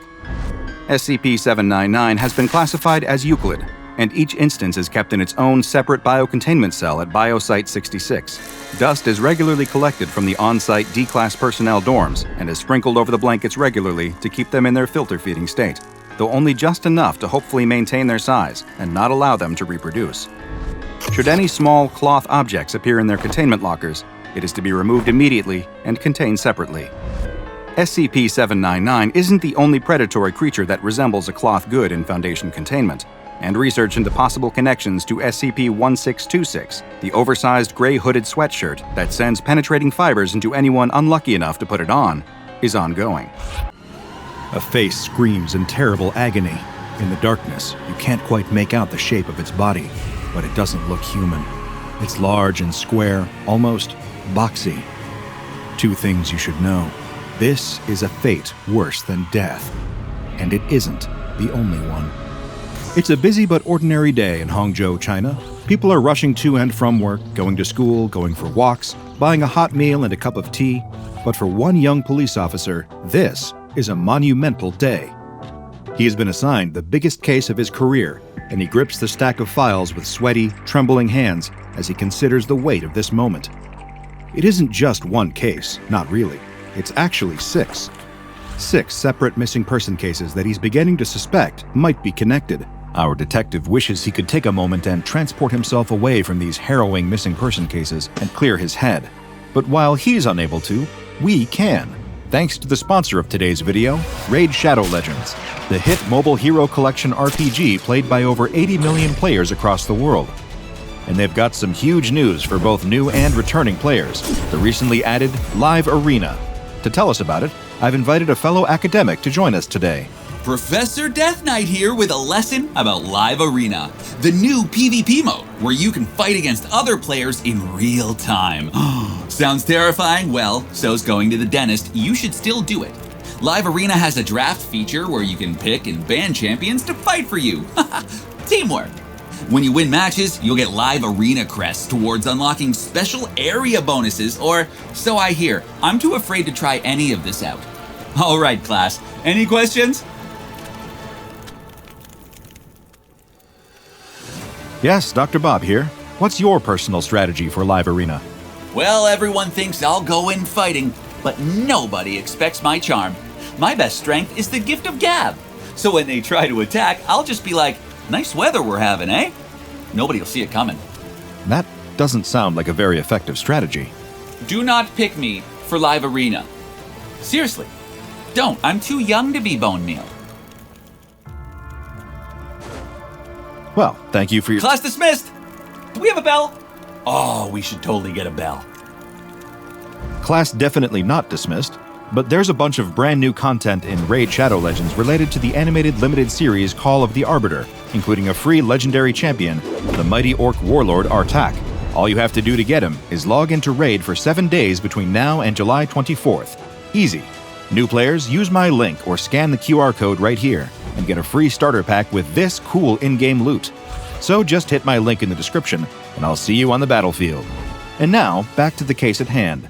The detective was beginning to suspect that the 6 separate missing person cases might be connected. At first glance, they seem unrelated. The victims have very little in common, except one thing. They all worked at the same office. An office that closed 1 month ago, a casualty of international corporate downsizing. No one from his police department has bothered to look into this angle, assuming that it will lead back to more dead leads, but the young officer can't shake the feeling that there is important information waiting for him in that abandoned office building. So, after finishing up his lunch and dabbing the nervous sweat from his brow with a handkerchief from his pocket, he sets off toward the old office building in hopes of cracking the case wide open. As he makes the trip, he considers some other possible theories. Maybe the missing employees skipped town, overwhelmed and depressed from their unexpected job loss. But would they really let their families worry like this? Some of them have wives, husbands, children, all of whom would notice their absence and assume the worst. No, this isn't a simple case of a group of colleagues all vanishing to blow off steam in another city somewhere. Something bad happened. He can just feel it. Maybe they uncovered corporate secrets and someone decided to silence them before they could blow the whistle. But then again, what sort of secrets would be worth killing for at a printer company? It feels worthless trying to guess, trying to fill in the gaps in his knowledge with wild speculation. The only way to find out was to examine the building for himself and see if he can find any clues at all that lead him to the whereabouts of the missing 6. When the young officer reaches the building, he finds the door padlocked shut. Luckily, he prepared for this and brought some industrial-strength bolt cutters that snap the lock into pieces with very little effort. Why lock up the building like this? There can't be anything valuable left inside. To prevent squatters, most likely, he assures himself, brushing off the sense of dread creeping up his spine as he walks inside. As he crosses the threshold of the empty office, the first thing he notices is the smell. It reeks of sulfur and bleach, and a whiff of something electrical that stings the inside of his nostrils with each breath. New possibilities turn over in his mind. Perhaps some sort of deadly workplace accident claimed the lives of the missing when they came back in to collect their belongings and clear out the building. Before he can decide if that theory holds any water, his thoughts are interrupted by a piercing scream coming from a nearby room. The officer isn't alone here. There's someone in the building with him, and they sound like they're in trouble. The officer grabs the taser from his holster and runs toward the sound. He skids to a stop, nearly knocking over a water cooler when he reaches the source of the screaming. There's a man hanging from the wall, screaming over and over again. The officer can barely process what he's seeing. The man is covered in machinery, all whirring and clicking as it works. Next to him, a printer is printing sheet after sheet of paper, and all the while, the man screams. The officer recognizes the man's face from one of the files. This is one of the missing employees. He can't determine what is causing the man such distress, and he tries to ask the man what happened to him. The man just continues to scream, eyes wide open and wild, rolling around in their sockets, unfocused and unseeing. The officer grabs the man, attempting to remove him from the wall, but he won't budge. It's as if his body is wired into the wall itself, and the harder the officer tugs, the more it appears as if the man's flesh will begin to tear away. The officer stops, turning his attention to the machinery. Perhaps if he unplugs it, he'll be able to remove the man more easily. He starts with the printer, and as he reaches for its plug, he gets a closer look at the paper it continues to spit out. It doesn't look like any paper he's ever seen, and unable to help himself, he reaches out to touch it. It's warm, soft, pliable, and nauseatingly familiar. It isn't paper at all. It's skin. In that moment, all of the officer's training falls out of his mind, replaced with blind terror. He runs from the building as fast as he can, all the way back to the police station, where he tearfully informs his captain about what he found. This is no longer a police matter, his captain tells him. They need to escalate this to a specialized organization. The young officer is sent home, placed on psychiatric leave, and the next day, the SCP Foundation investigates the building it will come to refer to as SCP-2535. SCP-2535 is a former two-story Hewlett-Packard branch office building in the Jiaoshan district of Hangzhou, China. The building's anomalous nature is characterized by the presence of a detailed network of electrical and biological components of unknown origins. The walls of the building's entire first story are covered with 63,512 USB 2.0 standard A sockets, placed in a grid pattern made up of 20-centimeter semi-regular intervals. Each of these sockets is connected to wires running through the walls, but these are no ordinary wires. They consist of a woven mixture of copper strands and human optic nerve tissue, all wrapped in a layer of keratin. In spite of the inclusion of organic material in their structure, the wires have not shown any signs of decay or deterioration since the Foundation discovered SCP-2535. This curious, off-putting mix of the technological and the biological persists throughout the location, and only gets stranger as one moves deeper into the building. If one were to follow the path of these wires, going against their better judgment and the scream of their most primal instincts, they would find that the wires lead to a room on the building's second floor. The room is currently inaccessible, but is thought to have once been the server room. Whatever is blocking the door is large enough that it cannot be budged, and non-intrusive imaging has determined that it is some sort of biological mass. The inside of the former server room, like the wires that lead there, emits heat at a consistent temperature of 47.6 degrees Celsius. Foundation personnel who approached the room have reported a persistent smell of sulfur and ozone coming from inside, as well as the loud sound of a running printer.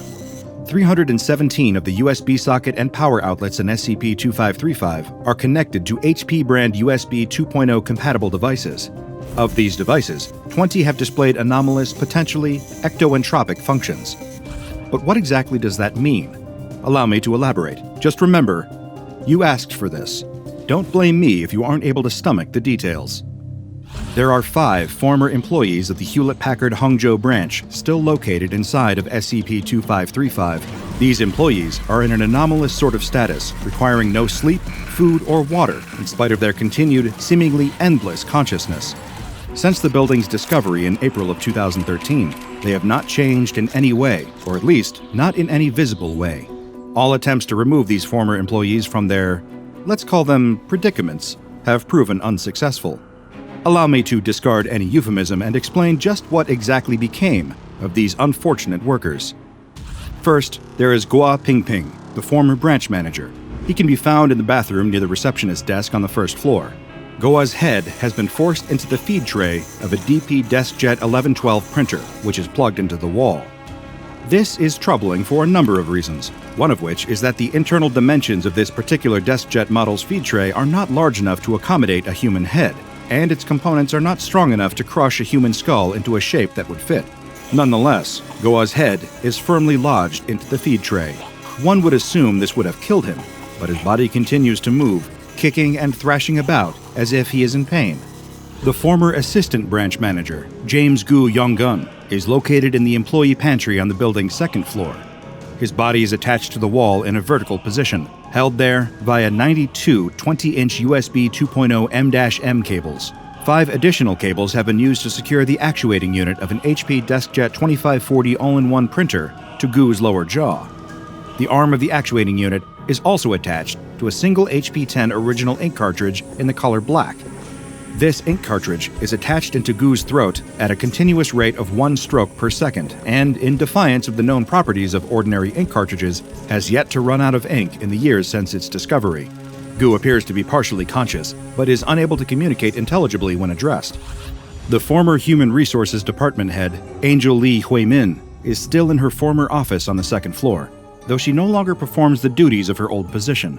She is still, in a sense, in human resources, or rather, is a human resource. I apologize. Sometimes I have to make a joke to cope with the dark subject matter at hand, but Angel's fate is no laughing matter. Like Gu, she is attached to the wall via a series of USB cables. There is an additional cable, one of unspecified length, inserted into her lower abdomen, which is slightly distended, as though filled with a foreign object. Though a proper analysis has not yet been conducted, the variety of sounds and motions originating from the area seem to indicate that there is a fully operational HP USB single-station thermal receipt printer lodged near her small intestine. As a consequence of this, a never-ending stream of thermal receipt paper is pouring from Angel's mouth at all times, causing her considerable pain and distress. Wang Liang, the former head of the IT department, is permanently placed near the water cooler on the first floor. Like the others, he's bound to the wall by several USB cables, 37 to be exact. There are 12 HP ScanJet 200 scanners pressed against his body, all switched on and running at all times. Next to him, an HP DeskJet 1112 printer is attached to the wall and constantly printing out sheets of something. A closer inspection reveals that it is not paper, but rather sheets of skin. He is conscious, but no successful interview with Wang has been conducted due to his nearly constant, wordless screams of agony. The fifth human subject found in SCP-2535 is Chen Yupeng, who once worked as a trainee technical writer. Now he spends his days in the branch manager's office on the second floor of the building. His body has been wedged into the paper tray and backup paper tray of an HP LaserJet Pro 500 multifunction printer, which has been plugged into the wall via a standard power cable and a 3-feet USB 2.0 M-M cable. His head sticks out of an aperture cut into the side of the printer. The printer itself functions normally, printing copies of the HP Standard Print Quality Diagnostic page and the HP LaserJet 500 Technical Repair Manual, alternating between the two. Since SCP-2535's discovery, it has not run out of either paper or ink. Chen himself is unconscious and shows signs of severe blood loss that, under ordinary circumstances, likely would have resulted in death by now. During a preliminary inspection of the building, one Foundation operative discovered a Canon Pixma E480 printer in the first-floor janitor's closet. This printer was dented and heavily corroded, most likely from the application of liquid bleach, and was also covered with human teeth marks. It has spent the most recent several years attempting to print a 91-page document, but has been unsuccessful due to an apparent jam in its paper tray and feed mechanism. The seams of the printer occasionally ooze human blood, which DNA testing has matched to Yan Xiaoxia, former creative consultant of the Hangzhou branch. SCP-2535 must be sealed away from the public under the guise of health and safety concerns. At least 2 agents are to be stationed in a nearby building at all times for the purposes of observation. Wherever possible, the inside of SCP-2535 must be soundproofed. All material generated by the building's anomalies must be collected and disposed of on a daily basis. So far, these containment measures have been sufficient to keep civilians away from SCP-2535. As far as the friends and family of the missing employees know, their loved ones were never found. It's better that they think of them as lost or dead, rather than learn what truly became of them. As I was poring over the file for SCP-2535, something curious caught my attention. This is not the only anomaly cataloged by the SCP Foundation concerning a branch of the Hewlett-Packard Corporation. I considered leaving well enough alone, but I've never been particularly good at that. When another path presents itself to me, no matter how dark or foreboding it may seem, I cannot resist the urge to see where it will lead. In this case, the path led me to SCP-2211. SCP-2211 was a collection of 4 anomalies discovered in the Shanghai offices of Hewlett-Packard. Notice that I said was rather than is. More on that later. First, allow me to describe the nature of each anomaly. SCP-2211-1 is a 932-megabyte video file titled simply longsmile.wmv. When played, the video depicts a pair of lips on the right edge of the screen. The lips hold a closed-mouth smile for a moment, then open to reveal teeth. At this point in the video, the camera pans to the right, revealing more and more teeth, seemingly forever. Though the length of the video file is listed as 55 seconds, testing revealed that the file will continue to play, revealing endless, maddening rows of teeth for more than 150 straight hours. It will possibly run even longer than that, but testing was through before that could be seen. The video has no audio track. When longsmile.wmv is played for longer than 59 minutes and 20 seconds, the device used to play it will begin to secrete a small amount of human saliva. A sample of saliva was collected for DNA testing, but the results were inconclusive and did not match any known human being on record. SCP-2211-2 is a 2.0 megabyte audio file entitled EYEE(79.WAV). Each playthrough of the audio file is different, but tends to contain bursts of modulated static that go on for 2 to 10 seconds before being cut off for around 0.3 seconds of silence at a time. Like Longsmile, this file can play for a seemingly infinite amount of time, in spite of its listed length of 3 minutes and 3 seconds. When SCP-2211-2 is played for longer than 59 minutes and 20 seconds, the device will begin to secrete a clear fluid, identified as a mixture of water and sodium chloride, amino acids, glutathione, ascorbic acid, and human collagen fibers. Essentially, the device will begin to leak human tears. SCP-2211-3 is a 599 kilobyte file titled r.exe. When this file is run on a computer, it uses up a great deal of memory, causing the device to overheat and its built-in fans to speed up. In spite of the overheating and any damage it might cause, the computer will continue to run until disconnected from its power source. When the file is run for longer than 59 minutes and 20 seconds, air coming through the built-in fans will begin to emit a strong smell of earwax, though no physical traces of earwax have been found.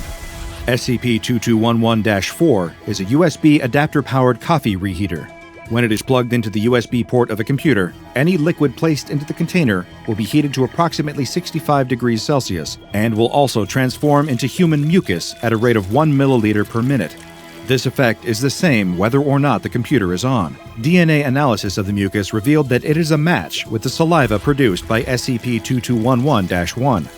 All of this would have been bizarre enough, a series of files and devices that produce human biological material and are seemingly all connected, but something else happened.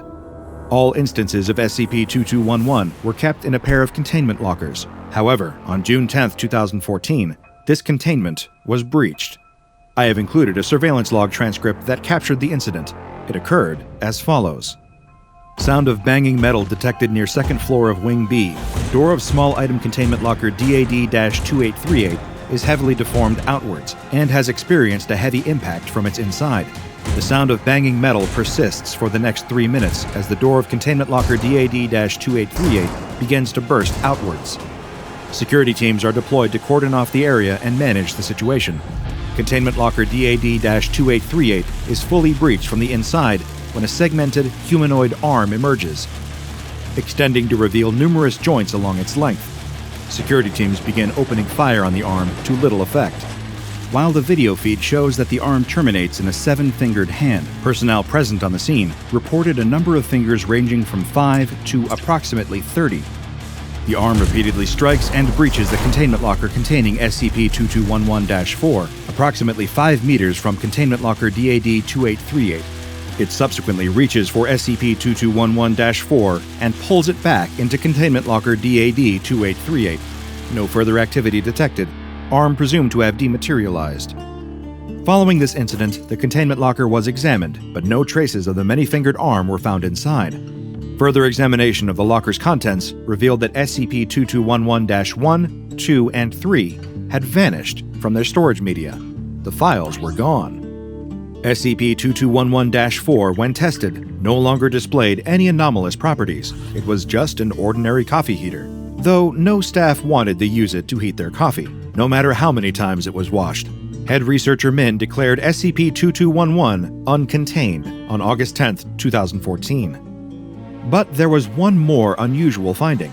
The USB drive that once contained SCP-2211-1 was not empty. There was an untitled text file on the drive. When opened, it simply read, "Got my nose," followed by an unusual text emoticon, ::00, end parentheses. As a man of science, one who has devoted my life to exploring the unexplained and seeking answers to questions that most are afraid to even ask, nothing troubles me quite like a mystery left unsolved. But the tales of these Chinese Hewlett-Packard offices are composed almost entirely of disturbing mysteries, of frayed wires and broken printers, of survivors that cannot tell their stories, and messages we will never get to read. What happened after that Hangzhou branch closed? Was it connected to the findings at the Shanghai branch? Did that mysterious arm grab hold of the Hangzhou team, contorting their bodies into unrecognizable shapes and forcing them to meld with the products they once sold? Or was it once an employee too, broken down into spare parts and trapped as files and desktop beverage warmers? I can't be certain. But I do know this. I'm throwing out my printer. I think I'll just write my notes by hand from now on. I won't necessarily suggest you do the same, but do be careful while handling the machinery. Treat it with respect. After all, you never know if that printer was once as human as you or me. A man opens his mouth to bite a hot dog and suddenly freezes. His eyes widen, and the hot dog drops from his hand, falling to the ground. Ahead, a stampede of people is running toward him, screaming, crying out for help. Behind them, a man walks at an ordinary, casual pace, but something is off. His eyes have a glazed, unfocused look to them, and he keeps shoveling random items into his open mouth, swallowing them down.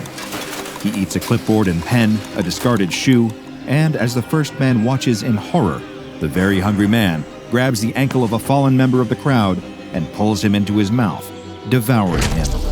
The first man turns to run for his life, only to be knocked to the ground by the rest of the crowd, trying to escape.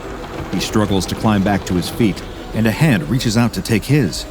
When he makes it to his feet, he looks up and sees the hungry man pulling him in, mouth stretching open wide. The sky is a perfect, cloudless blue.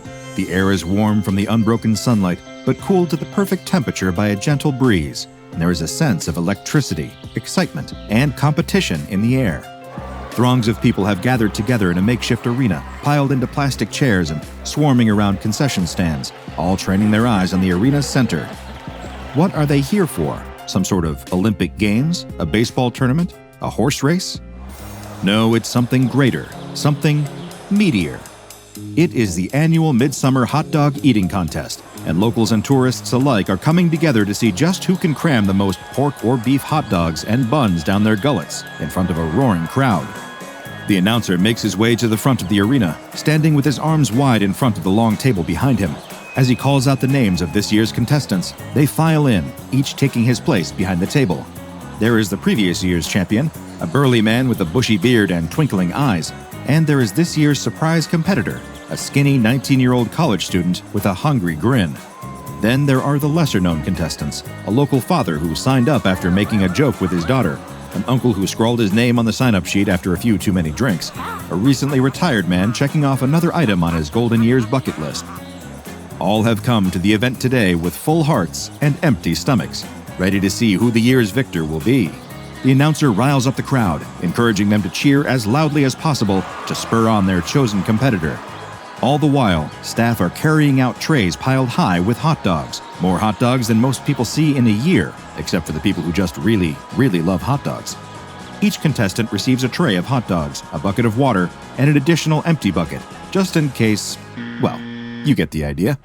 With the supplies and competitors all in place, it is time to begin the countdown.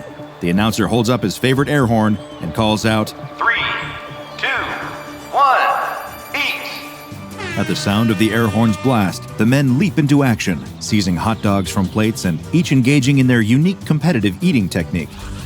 The previous year's champion employs the method of famous hot dog eating champion Joey Chestnut, dunking his entire hot dog sloppily into his water, then swallowing it as quickly as possible. The new challenger, on the other hand, employs the Solomon method, named for King Solomon.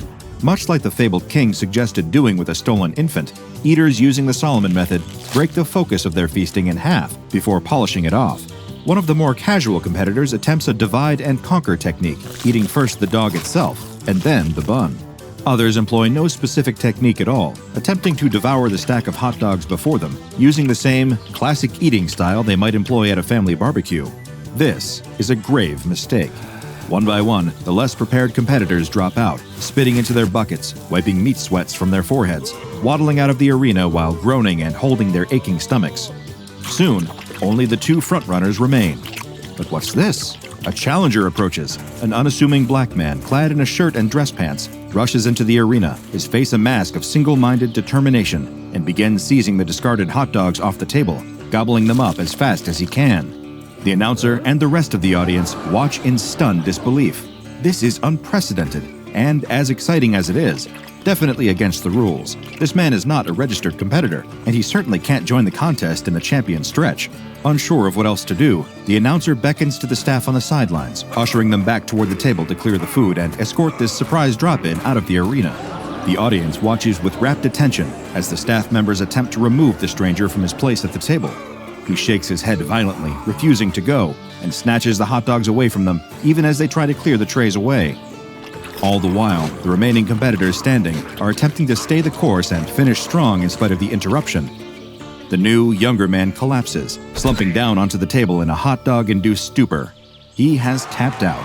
The victor is the previous year's champion, with a staggering ultimate tally of 38 hot dogs. As 4 staff members work together to wrestle the stranger out of the arena, the champion steps forward to receive his trophy. The crowd roars as he holds up his arms, grinning ear to ear and basking in yet another win. The announcer can still see the staff struggling with the stranger out of the corner of his eye, but this crowd wants to see their champion crowned, and the show must go on. So he grabs the Hot Dog King sash, the crown made from gold-plated, hot dogs, and even the massive gold trophy. He crowns the winner, placing the sash over his shoulders. Then, as the music swells triumphantly, courtesy of the local high school marching band, the announcer holds up the trophy, sunlight glinting off its shiny surface. It represents so many things: achievement, celebration, the ability to eat just so much meat and not get sick, and now it is time for it to be awarded to the man who earned it. The announcer stretches his arms, handing over the trophy to the contest winner, when all of a sudden, another hand grabs hold of its handle, ripping it from the announcer's grasp. The stranger has returned, somehow freeing himself from the multiple security guards who escorted him away, and he has taken the trophy for himself. But he isn't just attempting to crown himself the Hot Dog King. No, this is not a simple coup-de hot dog. He lifts the trophy up over his head, opening his mouth as wide as it will go, and tears the metal in half with a horrible screeching sound, shoving the pieces into his mouth, chewing and swallowing. By the time the announcer and the champion recover from their shock enough to move again, the trophy is completely gone, vanished into the stranger's belly. After a day of seemingly impossible feats of feasting, the sight of this strange man consuming a truly impossible meal of metal is just too much for the already anxious crowd to take. The arena erupts into absolute chaos as people spill out of their seats en masse, fleeing the area. The champion, however, does not turn and run. He feels robbed of his victory. Though it may have occurred in an utterly bizarre fashion, he won't stand for this kind of disrespect. He has trained all year for this moment, only to watch his trophy be eaten right in front of him. He marches right up to the stranger and pokes him in the chest, demanding to know who he thinks he is. What gives him the right to crash the hot dog eating contest, interrupt the proceedings, and upstage his victory by chowing down on the trophy? The man doesn't answer him, so the champion continues to berate him, wagging his finger in his face. The stranger's eyes follow the finger, and slowly he opens his mouth. There is a sudden chomp, and the champion screams, holding his hand to his chest, using his shirt to stem the bleeding. He turns to run with the rest of the crowd, but it's too late. The stranger's hand clamps down on his shoulder, holding him in place with a surprising strength. The only thing he sees before his life is snuffed out is the stranger's wide-open mouth, before everything goes dark with another sickening chomp. All the while, the crowd's terror rises to a fever pitch at the horrible sight. They trample each other as they scramble to vacate the area, shoving strangers and loved ones alike out of the way in a bid to escape this mysterious equal-opportunity omnivore with an appetite for far more than just hot dogs. Some manage to escape, running far enough from the arena that they can stop to catch their breaths and glance back at the ones who were not so lucky. Those who tripped and fell in the madness, who had the wind knocked out of them by an elbow to the gut from one of their neighbors, those with weak ankles or who hadn't tied their shoes carefully enough. All of these poor, unfortunate souls are next on the menu for the stranger. He devours them one by one, rarely even stopping to chew. As one surviving woman watching from a distance pulls out her phone to call 911, she can't escape noticing the parallels to the contest itself, the way the stranger eats with a singular focus on consuming as much as possible.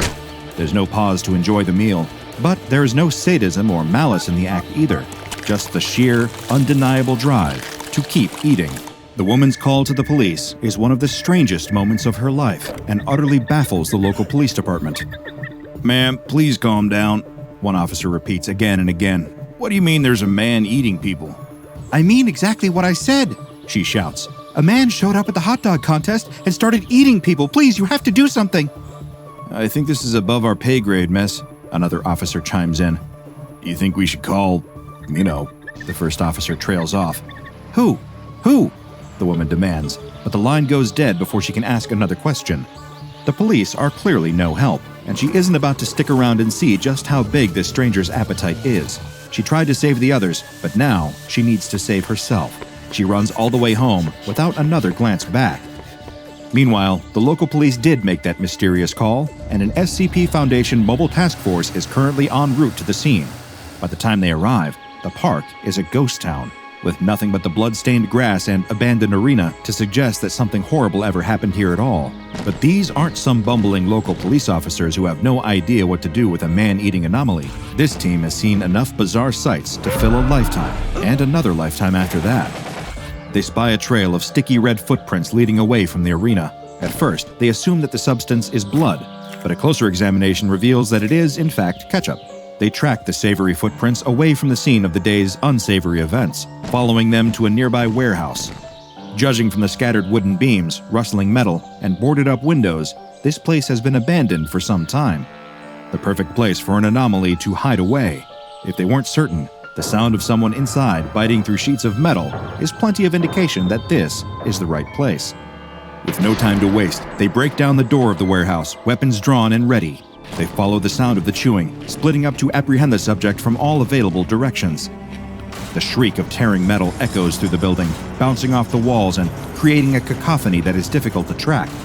They do their best to follow the sound, but quickly veer off in separate directions in an attempt to cover as much ground as possible. One operative confronts the stranger just as he is reaching for another piece of metal. He watches as the man takes a massive bite out of the steel, a bite that should have shattered his teeth and broken his jaw. Instead, a cartoonish bite mark is taken out of the metal. He approaches the stranger, who, upon locking eyes with him, begins to shake his head, still chewing. The MTF operative ignores this visual cue, approaching the man and attempting to physically restrain him. This, like the confrontation with the champion before, is cut off with a fateful chomp, and the operative screams ringing out through the warehouse, alerting his teammates to his unfortunate fate. The screams suddenly go silent, and another MTF operative stops cold, listening as the sound of chewing draws nearer and nearer.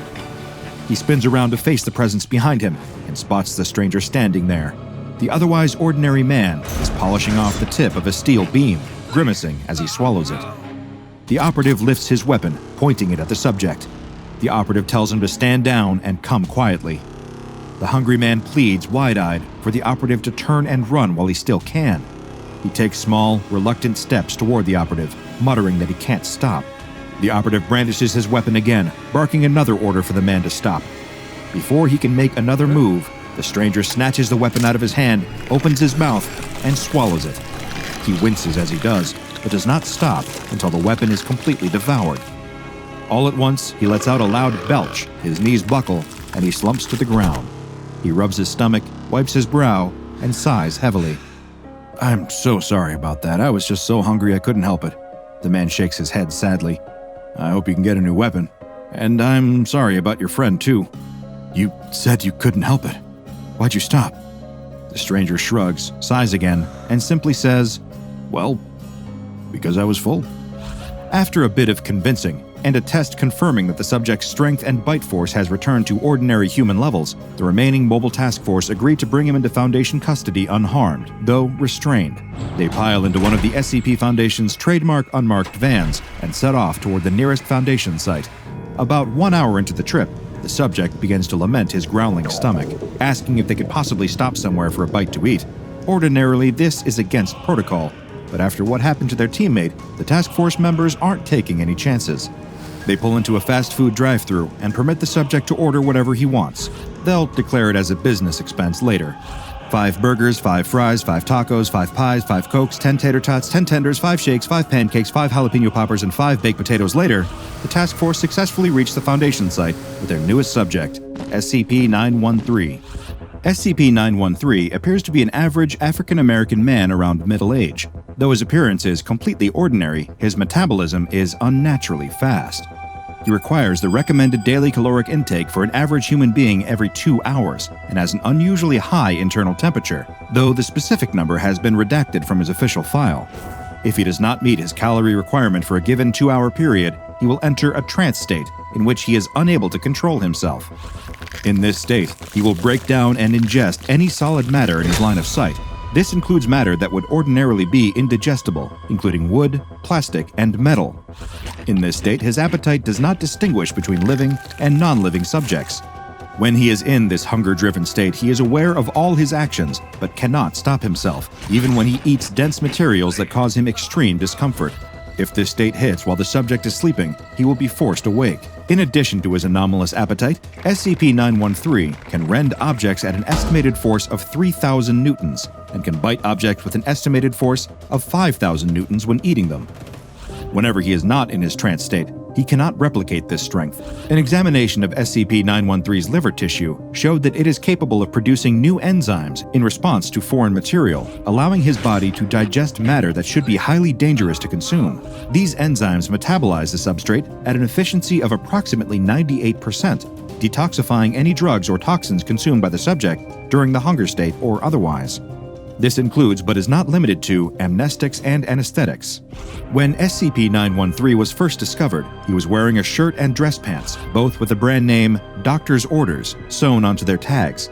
SCP-913 has no tattoos aside from one on his right calf, which reads, Mr Hungry, from Little Misters by Dr. Wondertainment.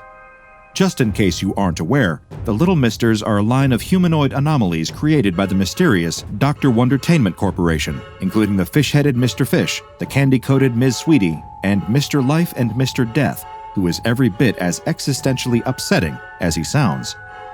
The purpose of these creations is currently unknown, though, like many Dr. Wondertainment products, their existence invites endless speculation. SCP-913 must be contained in a customized humanoid containment cell lined with 1 meter thick carbon steel. 913 is to be provided standard furnishings for his containment cell, coinciding with the usual necessities for a comfortable humanoid dwelling. He may be given pre-recorded entertainment materials, such as concerts, films, and television shows upon request. The cell may be accessed via a reinforced carbon steel door. Once every 2 hours, SCP-913 is provided with 1 nutritional supplement as specified in Document 913-2. I attempted to locate a copy of 913-2 for further details on said nutritional supplement, but access to it appears to be limited to researchers assigned to SCP-913. While the subject is sleeping, nutrition is provided to SCP-913 via a central venous catheter that must be changed once every 3 months. These measures allow SCP-913 to receive the calories that he needs to avoid entering a hunger state, ensuring the safety of everyone on site, as well as his own comfort. Like the rest of the Little Misters, SCP-913 presents a puzzle that may never be solved. I could spend my limited time on this Earth wondering why Dr. Wondertainment would create a being that seems to serve no purpose other than eating as much as possible, lest he unwillingly destroy the environment around him. But I believe that would be a waste of time. Why does Dr. Wondertainment do anything that they do? Why create a woman who can turn men into candy soldiers? Why create an ordinary man with a fish head, a tiny top hat, and a Boston accent? The personal motivations of Dr. Wondertainment, whether they are an individual or a massive conglomerate, are as inscrutable to me as the meaning of life itself, or the reasons why a person would want to eat more than 2 hot dogs in one sitting. A young woman steps onto her bathroom scale. She holds her breath and squeezes her eyes shut, afraid to see the results as she listens to the dial spinning. When it slows to a stop, she opens her eyes and looks down. She balks at the result. 150 pounds! That's unacceptable in her eyes. She steps off the scale and examines her reflection in the full-length mirror. In truth, her weight is far from out of control, but when she looks at herself, she can't help but see flaws. The subtle ring of pudge around her middle, the way her butt sticks out just a little too far for her liking, the very faint thickness around her cheeks and chin that hint at her history of snacking. As she leaves the bathroom, she reflects on her situation. Of course she's gaining weight. How could it be any other way? For the last 2 years, she's been in lockdown during a pandemic, and she's barely left her apartment. She let her gym membership lapse, and instead of cycling to work, she's instead taking the easy way out by just driving. And it's not like she gets much exercise in her free time either. During these last 2 years of isolation, she's mostly stayed in and watched television. She's discovered a particular love for trashy daytime talk shows and court dramas. Intellectually, she knows that they're the equivalent of junk food, but at the same time, there is a certain mindless charm to them. She would be embarrassed to admit it to any of her friends, but she does enjoy just turning off her brain and absorbing some silly talk show about professional stunt dwarves or Satan-worshipping furry juggalos. That sort of entertainment has been a boon to get her through the tough times. Nevertheless, it's time to make a change. She promises herself that she's going to get into shape. Today, instead of vegging out on the couch, she's going to make an effort. She's going to go out and get some exercise, and she tells herself she's going to watch those extra pounds melt away right before her eyes. She hopes that her old gym clothes will still fit her. After all, she's definitely put on some extra weight since her last trip to the gym. After rummaging through her drawers, she finds what she's looking for: her spandex gym shorts and sports bra. She quickly changes her clothes and is relieved to see that, although they might be a little snugger than she would like, they still fit her pretty well. That's a good sign. She probably won't even have to work very hard to get herself down to her ideal weight. It's all a matter of willpower, she tells herself. I was fit before, so that means I should be able to do it again. All I have to do is avoid temptation. I'll just have to make sure I stay active instead of watching trash TV all day. After all, I don't want to rot my brain too much. On the first day, she actually does an admirable job of sticking to her plan. She cycles to work, enjoying the fresh air and the reassuring post-workout burn in her legs that let her know that she's making progress. She throws away all the junk food in her refrigerator and goes shopping for healthy fruits and vegetables. And, most important of all, she limits her television time. She knows that trashy TV is probably her biggest addiction, even more than junk food, so she needs to be careful of that. On the second day, though, she notices something strange. She starts off with a simple, healthy breakfast, just some granola and a glass of juice. It's barely enough to satisfy her, but she knows that she has to make sacrifices if she expects to actually lose any weight. After breakfast, she decides to go out for a jog. As she's out on the street, she's overcome with sudden hunger. Of course, that's to be expected. She's on a diet now, so it's going to take some time to adjust to these smaller meals. She puts her hand to her rumbling stomach and grimaces. She's never felt this hungry before. If she didn't know better, she would think that she hadn't eaten for a week with the amount of pain that she's feeling. In fact, she's actually starting to feel a little woozy, and she has to lean against a light post to keep from fainting. She shakes her head to clear her thoughts. Okay, she thinks, I must have misjudged how many calories I need to get me through a morning. Her eyes stray to a nearby coffee shop. She sighs in relief. She thinks to herself, I'll just pop in there and get myself a small snack, just a little something to keep my blood sugar up. She walks into the cafe and gets in line. As she waits, she can't help but stare at the rows of pastries on display under the glass. They all look delicious, and she is really hungry. She fully intends to only get a bagel with a little smear of cream cheese, but when she gets to the counter, she finds herself ordering way too much food. I'd like 2 scones, 3 danishes, and a bear claw, she says. Also a large super raspberry frappuccino with extra syrup and whipped cream. The words just tumble out of her mouth, almost as if it's not her saying them, but rather some other voice speaking through her mouth. What the? I didn't say that, she stammers. The clerk behind the counter eyes her strangely, and the young woman feels too embarrassed to protest further. She steps aside and waits for her order, pondering the strange event that just happened. Is she possessed? She's not a superstitious person, but she can't think of any other explanation for what just happened. She can admit to herself that she has broken down and lost to temptation over a tasty snack in the past, but this is ridiculous. Eventually, when the clerk hands her the order, she rationalizes the whole thing away. I must just be having a hunger hallucination, she says to herself. Obviously, I need to be a little more careful about not being so strict about my diet. I'm sure if I just eat sensibly, I won't have an experience like that again. Her stomach grumbles again, reminding her of the original reason why she stepped into this coffee shop. She retreats to a table in the corner and tears open the bag. She wolfs down her pastries with gusto and slurps at her rich, creamy drink. When she's finished, she sighs in satisfaction, although the uncomfortable full feeling in her belly reminds her of her predicament. She only meant to eat enough to keep her from fainting, but instead, she's eating herself silly, and it's only day 2 of the diet. This does not bode well.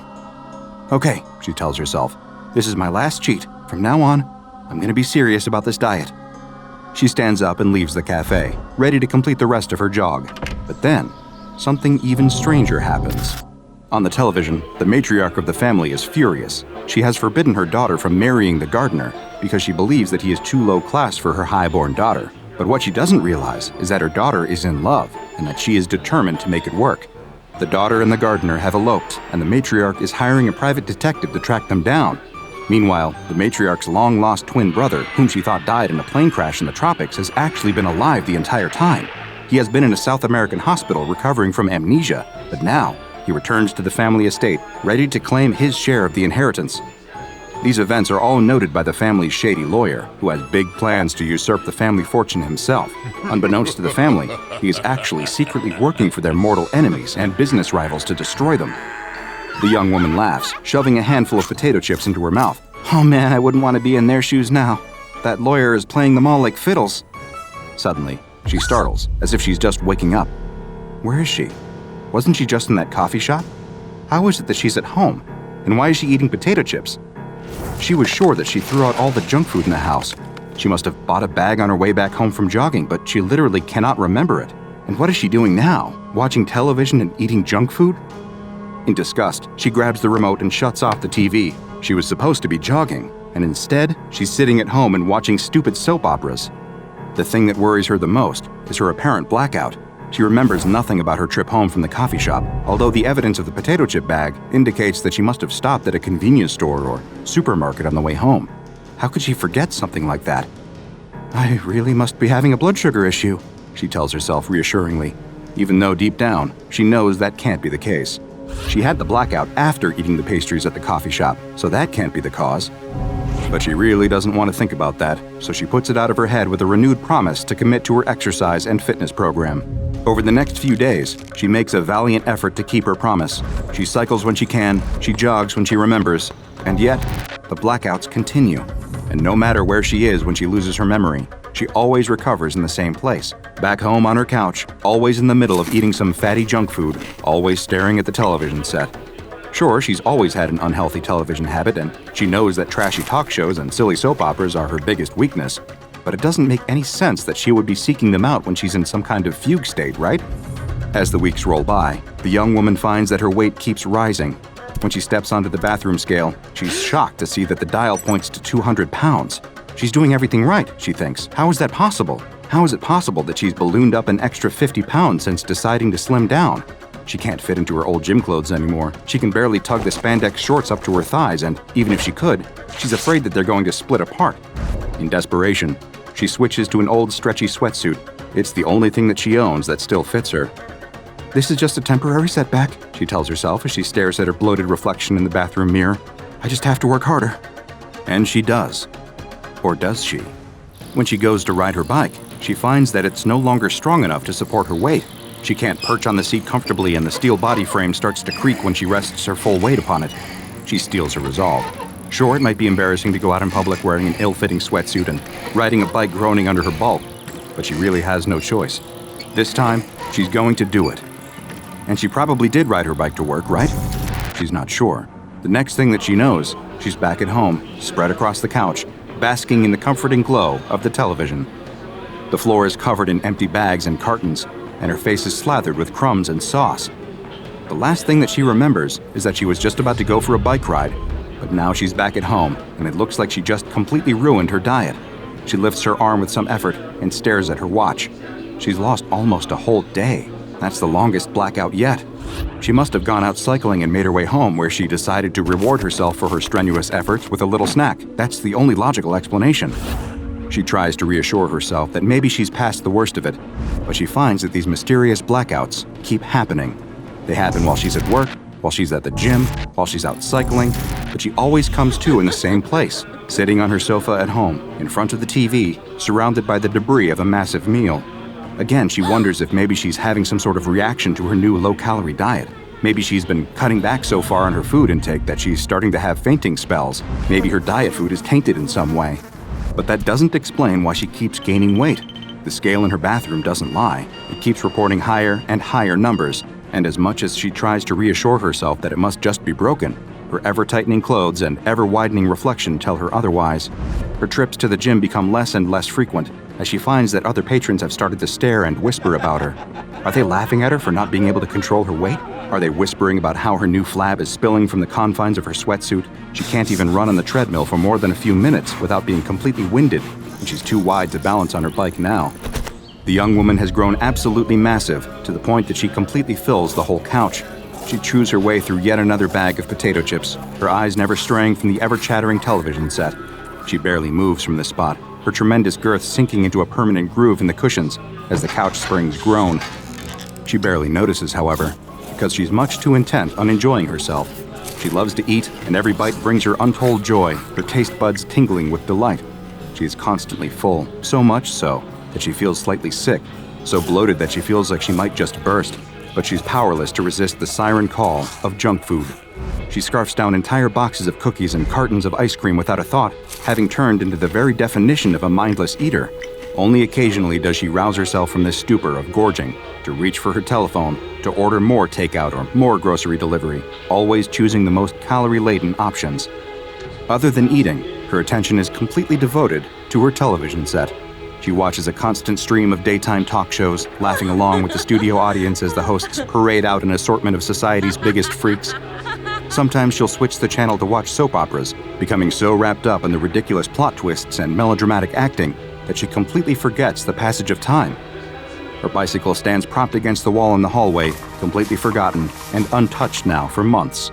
At this point, all thoughts of losing weight have utterly evaporated, and all that she cares about is satisfying her appetites for junk food and junk television. One day, she suddenly shakes her head and looks down at herself in horror, as if seeing herself for the first time. "What the?" she says in disbelief. She drops her half-eaten carton of ice cream and grabs at her fleshy middle with her hands, as if to make sure that it's all her and not some kind of crazy dream. Her hands sink deep into her new flesh, and she realizes to her shock that indeed she has eaten herself into morbid obesity. "How is this possible? I can't be this big. I was only... Her words trail off as the sound of an organ sting from the soap opera on TV diverts her attention. Within seconds, her eyes have glazed over, and her hands move to pick up the dropped carton of ice cream. Her worries about her growing size forgotten, she's now only concerned with watching until the next commercial break. It might seem unbelievable that someone could undergo such a startling physical and mental transformation, but what that young woman experienced has led to her being classified by the Foundation as SCP-2611. SCP-2611 is, as you might have expected, a young woman currently weighing approximately 500 pounds. Her mobility is limited due to her weight, although SCP staff encourage her to take light exercise whenever possible, in hopes of preventing her mobility from deteriorating further. She also suffers from several health issues related to her weight and lifestyle, including diabetes, for which she is receiving treatment by Foundation personnel.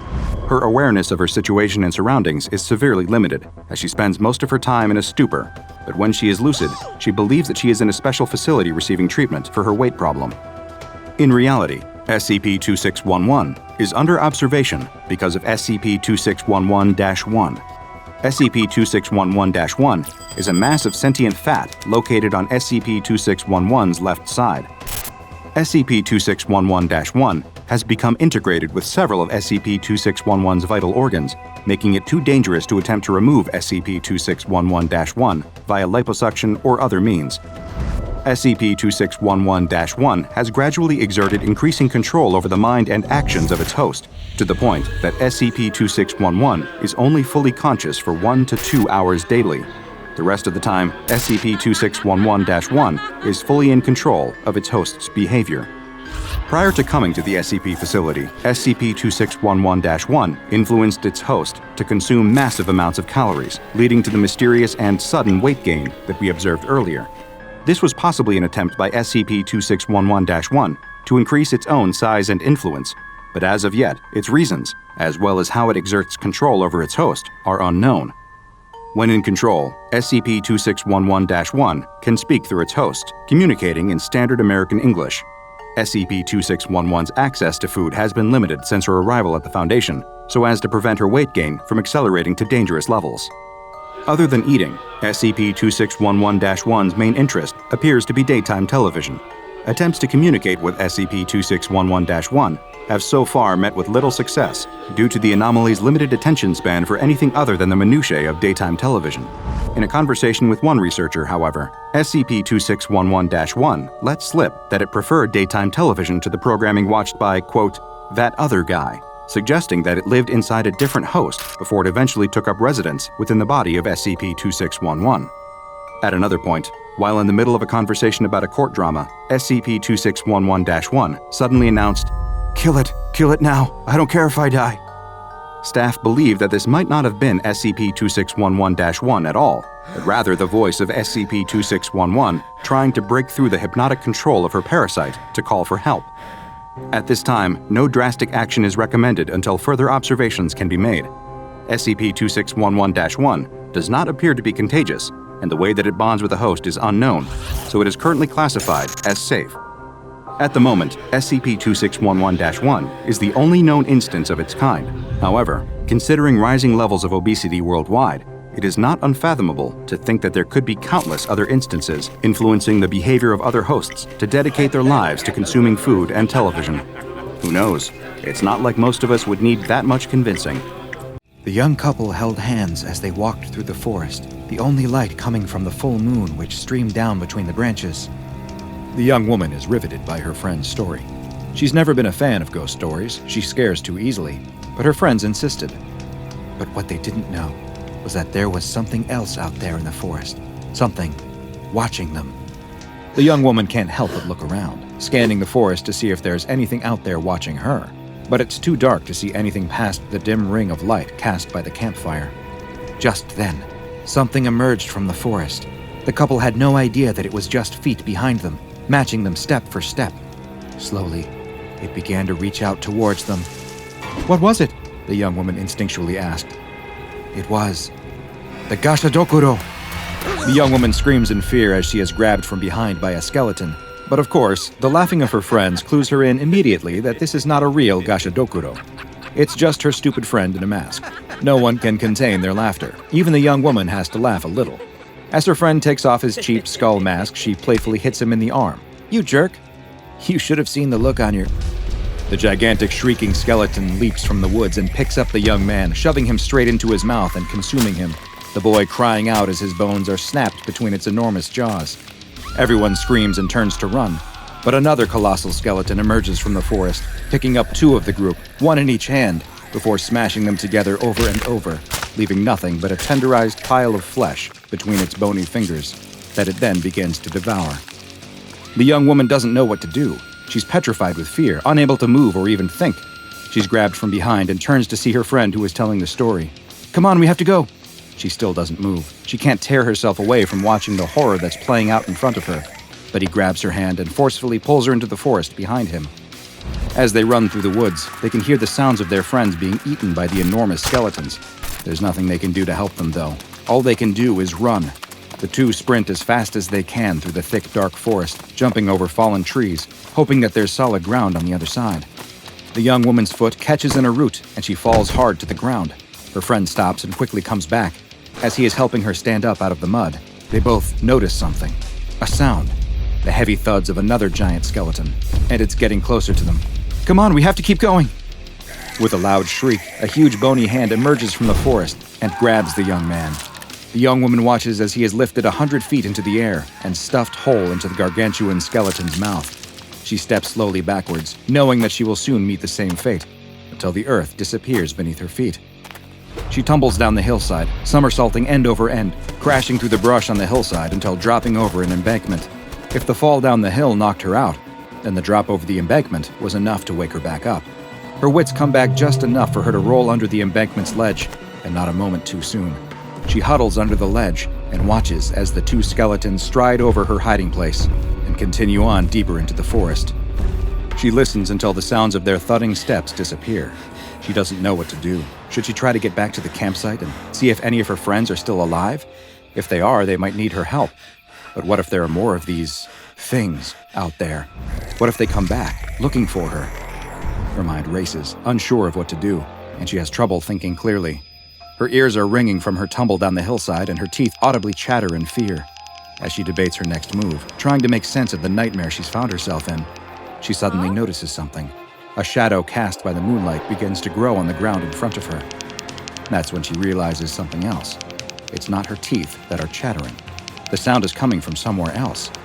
She stands up and turns around to see a huge skull slowly rising up behind her. The giant skeleton, this one even bigger than the others, reaches out towards her. The girl closes her eyes, preparing to meet her fate as the skeleton starts to shriek.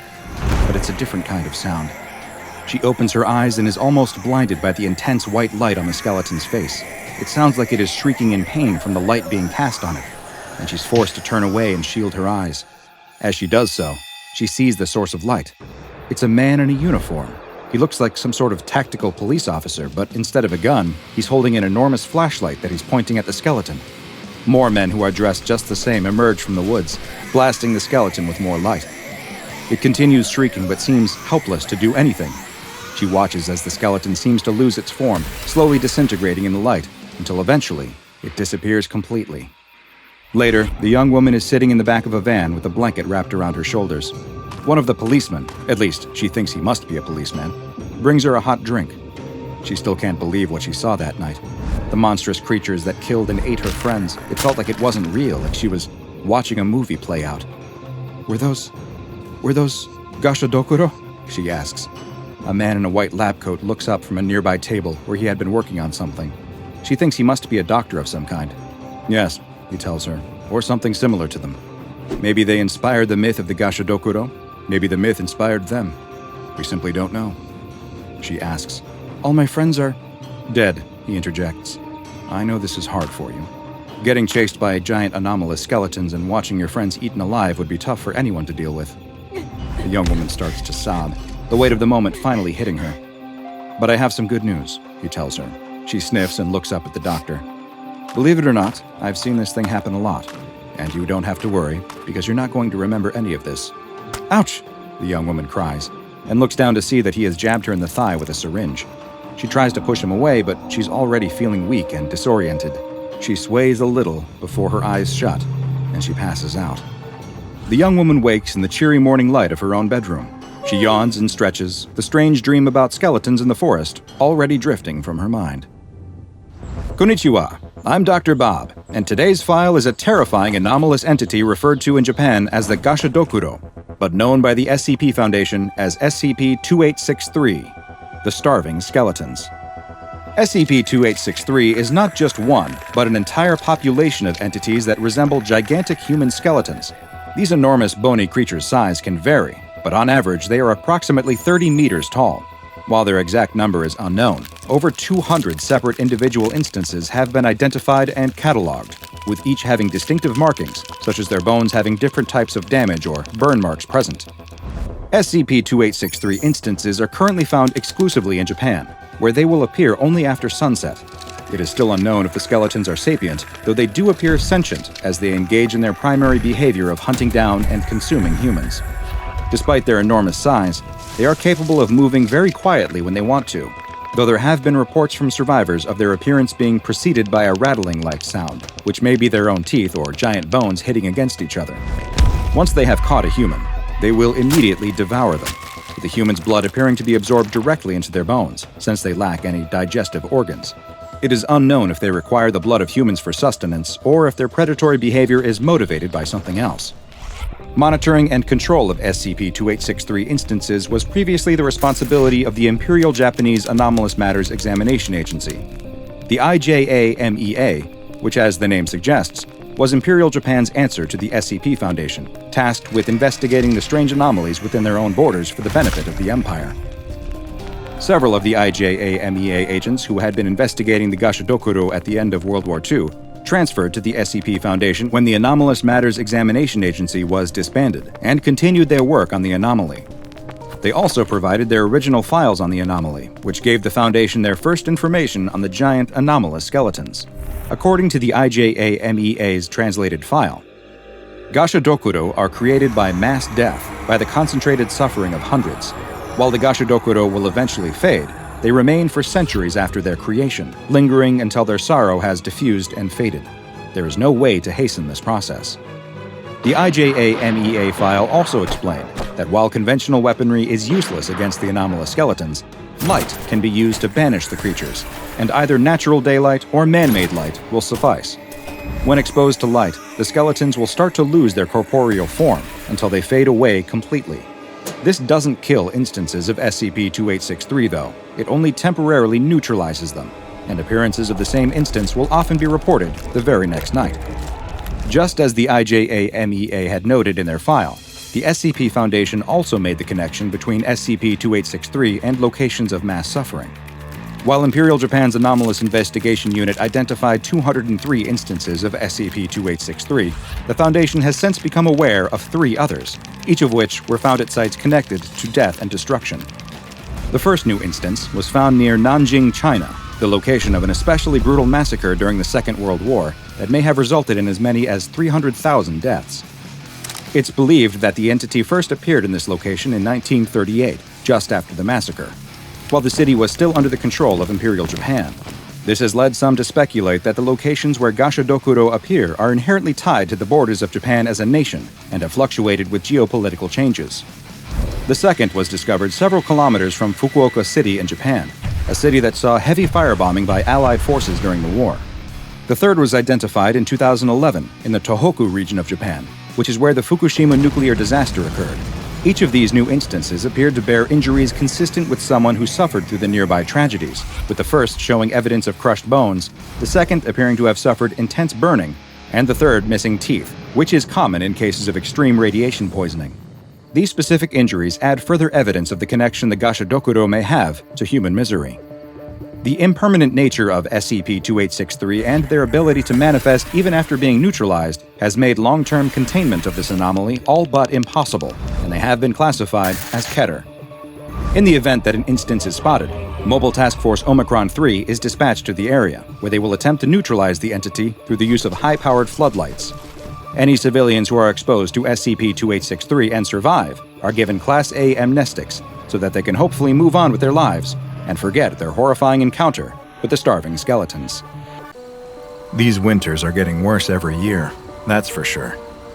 The old cattle rancher doesn't know if it's the climate changing, God's judgment arriving, or if he's just getting older and struggling to keep up. Probably a strong mix of all of it. Whatever the cause, it doesn't change the facts. It's deathly cold out there. His ailing, elderly ma's health continues to deteriorate. He hasn't heard from his delivery driver Jorge in days, and on top of it all, his loyal dog Maribel is out there barking into the darkness of the barn. The rancher heads out to fetch her. He doesn't know what he'd do if she froze. He whistles, but she doesn't look back at him. She just carries on barking up that road into the snowy night. The rancher wades through the snow and peers in the direction she's looking. "There's nothing there, girl. Get inside." But Maribel keeps barking. She's insisting. He looks again. Is that? The rancher takes off running up the road. All thoughts of cold immediately gone from his mind, he races towards the figure as fast as he can. His frozen fingers fumble at the zipper on his parka. Icy wind stabs the insides of his lungs. Maribel shoots off ahead of him. There, he pulls the zipper down and wrestles the thick coat off of his shoulders just as he reaches the tiny figure. He drops to his knees and throws the coat over the shoulders of the little girl standing alone in the snow. Quick as he can, he wraps it tightly around her, pulling the hood up and over her head. He takes her tiny shoulders in his hands and gives her a shake. "You okay? Hello? Can you hear me?" The girl sways for a moment, then collapses. He catches her and in one deft motion scoops her into his arms and takes off back down the road in the direction of his farm. Where the hell had she come from? There are no buildings around here for miles. No one uses that road except Jorge.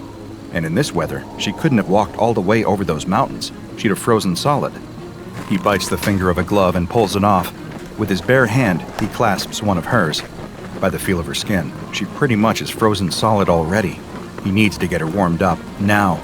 He kicks open the front door and bundles inside with a flurry of snowflakes and an anxious dog at his heels. The fire's not quite dead yet, so he rushes over to the hearth and lays the little girl down next to it. He can barely see her at all wrapped up in his enormous coat. She doesn't seem to be moving. "Ma, I'm home. I found someone." The rancher grabs 2 dry logs from the side and throws them onto the fire. He piles kindling high on top of them and blows steadily into the embers at the bottom. They glow and swell in size. No taking yet. He blows again for longer, and again. He feels his head starting to swim. A crackle, a lick of flame. It's taken. Panting, he turns back to the bundled-up coat on the floor with the child inside. Still no movement. A sickening knot tightens his stomach. What if she's... No, don't let yourself think that. Not yet. He reaches down and gently undoes the zipper on the parka. His trembling fingers push back the hood. She's pale, deathly pale. Her dark brown hair is wet and clings to her scalp. The tips are frozen. At a guess, she must only be 9 years old. Eyes closed, lips a sickening blue. But that's not the color that scares him the most. On her neck, there's red. Delicately as he can, the rancher takes the coat off her shoulders and hangs it up by the fire. She's dressed only in a plaid shirt, way too big for her. It looks like an adult's shirt, similar to an old one he used to have years ago. But on her neck, her hands, her feet, is that same deep red, layers of blood frozen to her skin. He sits back, his mind blank. He's seen that much blood before. Sure he has. When you work with cattle, it's an unfortunate part of the job. He's seen cows bleed out during childbirth. The girl in front of him, she's the same color as those orphaned calves that lie crying on the floor. A groaning sound fills the room. The rancher looks across at the armchair where his ma sits. She doesn't look at him, doesn't look at the girl on the floor. She just stares into the fire, same way she always does. Ma groans again, trying to express something she doesn't understand, being in a world without living in it. "Ma, it's okay. Sorry if I startled you. We have a guest with us." But she just keeps on groaning and staring into the fire. The rancher buries his head in his hands and lets out a deep breath. Only the sound of his breath is joined by another, a tiny breath rattling and rasping through a damaged child's throat, trying its best to keep its host alive. The rancher opens his eyes and stares at the child. She isn't conscious, not by a long shot, but she's breathing, a little at a time. The icicles in her hair have turned into rounded droplets of water that glow by the heat of the fire. He snaps back to his senses. He's not doing her much if she's just lying there soaking wet. He runs off upstairs and grabs some towels and a fresh flannel shirt to wear. After several minutes of drying her off, he's confident enough that he's got most of the water off. There's still a lot of blood caked to her skin, but as far as he can tell, there's no wound anywhere that it could have come from. Brow furrowed, he leaves her under a bundle of blankets and fills up the kettle with water. Hanging it carefully over the fire, he walks over to the cabinet and fishes out a tin of cocoa from the top shelf. Hasn't been used in years, but should still be fine. He would make it with milk, but she's probably dehydrated. Lifting the kettle's lid with the poker, the rancher pours the brown powder inside and waits for it to boil. The little girl's eyes are open now. She's staring into the flames. Her lips are looking a little more pink, her skin a little more blotchy. "You're safe here. Just stay by the fire and warm up a bit. You like cocoa?" The little girl drags her eyes away from the flames. Her expression is mostly blank. She looks too tired to be confused. "I don't know." "I think you will. Ma always gave me cocoa." "Okay." And with that, the farmhouse falls silent. The little girl stares into the fire. The rancher watches her, finally feeling the wave of exhaustion crashing over him. His ma has fallen asleep in her armchair. Only Maribel stays awake through the whole night, staying close to the little girl by the fire, occasionally licking her toes to try and warm them up. By the morning, the snow stopped, but the huge drifts remain. As the rancher walks across to the barn, he finds it hard to believe that just a few hours ago, the winds were whipping at his face as hard as they were. The world this morning is totally still. What the rancher finds even harder to believe is that there's a little girl in his house right now, fast asleep by the fire. He checked her forehead when he woke up this morning, and she miraculously hadn't caught a fever. She couldn't have been out in that weather for too long, but it only made the question more mysterious. Where did she come from? Maribel didn't get up this morning. From all of the excitement last night, she must have been too tired for today. Walking through the crisp morning air, he can't really blame her. He shoulders the barn door open. A column of steam curls out of the opening. All of that warmth, humidity, and cattle smell is strangely comforting this morning. But as the rancher goes around checking on all the cows inside, he very quickly discovers a problem. They're thin. Way too thin. Some of them look to be on the verge of starvation. He'd missed it last night as he drove them down in the dark, but in the warm glow of the barn's lights, it's unmistakable. These cows haven't been eating properly. He pours out several sacks of grain for them into the troughs, and they all gather around hungrily, filling both their stomachs as fast as they can. The rancher leans on the railing for a moment, confused. Even in this cold, there was still plenty of green grass for them up on the ridge. That's why he'd taken them up there. They should have had no trouble eating until the snow came in last night. He doesn't like this one bit. Last time Jorge had driven down and collected some of the meat, he'd had a few questions about the quantity being smaller than usual. Were the cows sick at all? Not that the rancher could tell. But now, looking at them, it's clear as day. Something's up. You hungry? The little girl nods. They sit across the table from one another, eating homemade bread and soup. Ma stays over by the fire. Maribel slowly wanders over to the kitchenette and flops down on the floor, exhausted. Where are you from? The girl shrugs her shoulders. You know how you got out here? Remember anything from last night? The little girl just eats her soup and shakes her head. She doesn't look particularly scared or worried, just a little confused. Where are your parents? Do you have parents? Again, the little girl shrugs. The rancher sits back and folds his arms. He's tried to call into town, but his phone line's gone out in the blizzard. Not much to be done until the snow clears. He's got a good relationship with the police around here. If he explains the situation, then it'll all be okay. What do you know? Can you remember anything from last night? It was dark. The girl slurps her soup. I was hungry. So hungry. Then I saw the light and I went towards that. My car? No. Well, yes, later on it was your car, but before it wasn't. What was the light then? Where were you? I don't know. It was just the light. Now he's even more confused, but try as he might, the rancher can't figure any of it out, and try as she might, the little girl can't remember anything more precise than that. The pair of them hop into the car and drive back out up the road that afternoon. The snow is piled so high that the rancher is having to get out twice as often as he did the previous night to clear a track for them. He isn't actually sure what he's brought her out here looking for. Clues, maybe? He almost laughs at himself at the thought, but that's probably the best word for it. If he can figure out how she got here, then he can work on understanding who she is and how to get her home. There's the damage to the phone line. One of the masts has collapsed, sagging heavily on the lines. That's not something he can fix on his own. No, sir. Looks like he'll have to wait for the snow to melt before making any phone calls again. That could be in 1 week. That could be in 3 months. He glances at the child sitting in the passenger seat.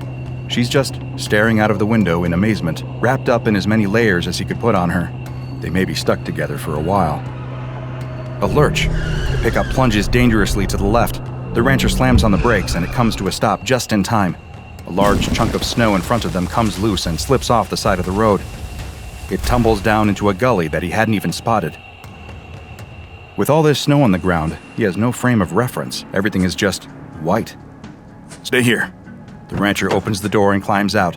He wishes Maribel was with him, but she'd wanted to stay home again. Poor dog. She must really be going through it if she wasn't even up for a ride in the pickup. Carefully as he can, testing every step before making it, the rancher creeps over to the edge of the gully. It's bigger than he thought, much bigger. It continues down, more and more sharply for a few hundred feet, all the way down into a... Oh no.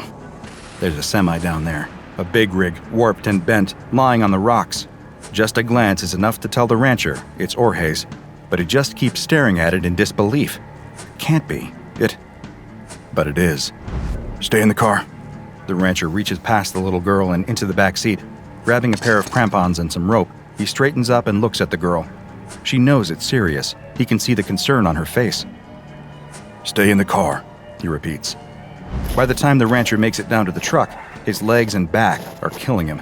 All this work over the last 24 hours is going to start taking its toll sooner or later, but some things have to be done. He pauses by the semi. It's on its side.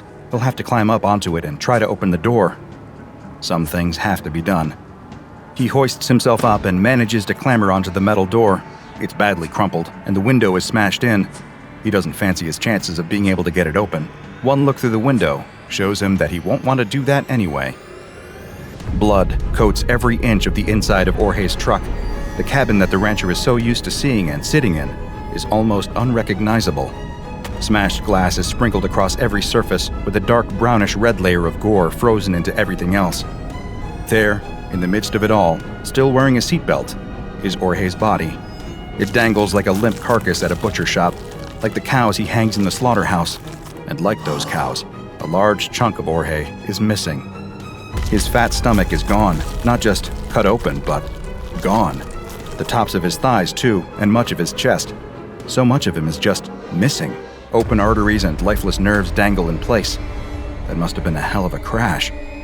The rancher reaches over and pulls Jorge's cap down over his eyes. Not much else to be done right now. No way he can clean this mess up by himself. But as the rancher climbs up the valley, his mind starts to connect some dots that leave a sick feeling in his stomach. He's seen that much blood somewhere else, or rather, on someone else, just last night. He slams the door to the pickup shut and starts to drive back down the track.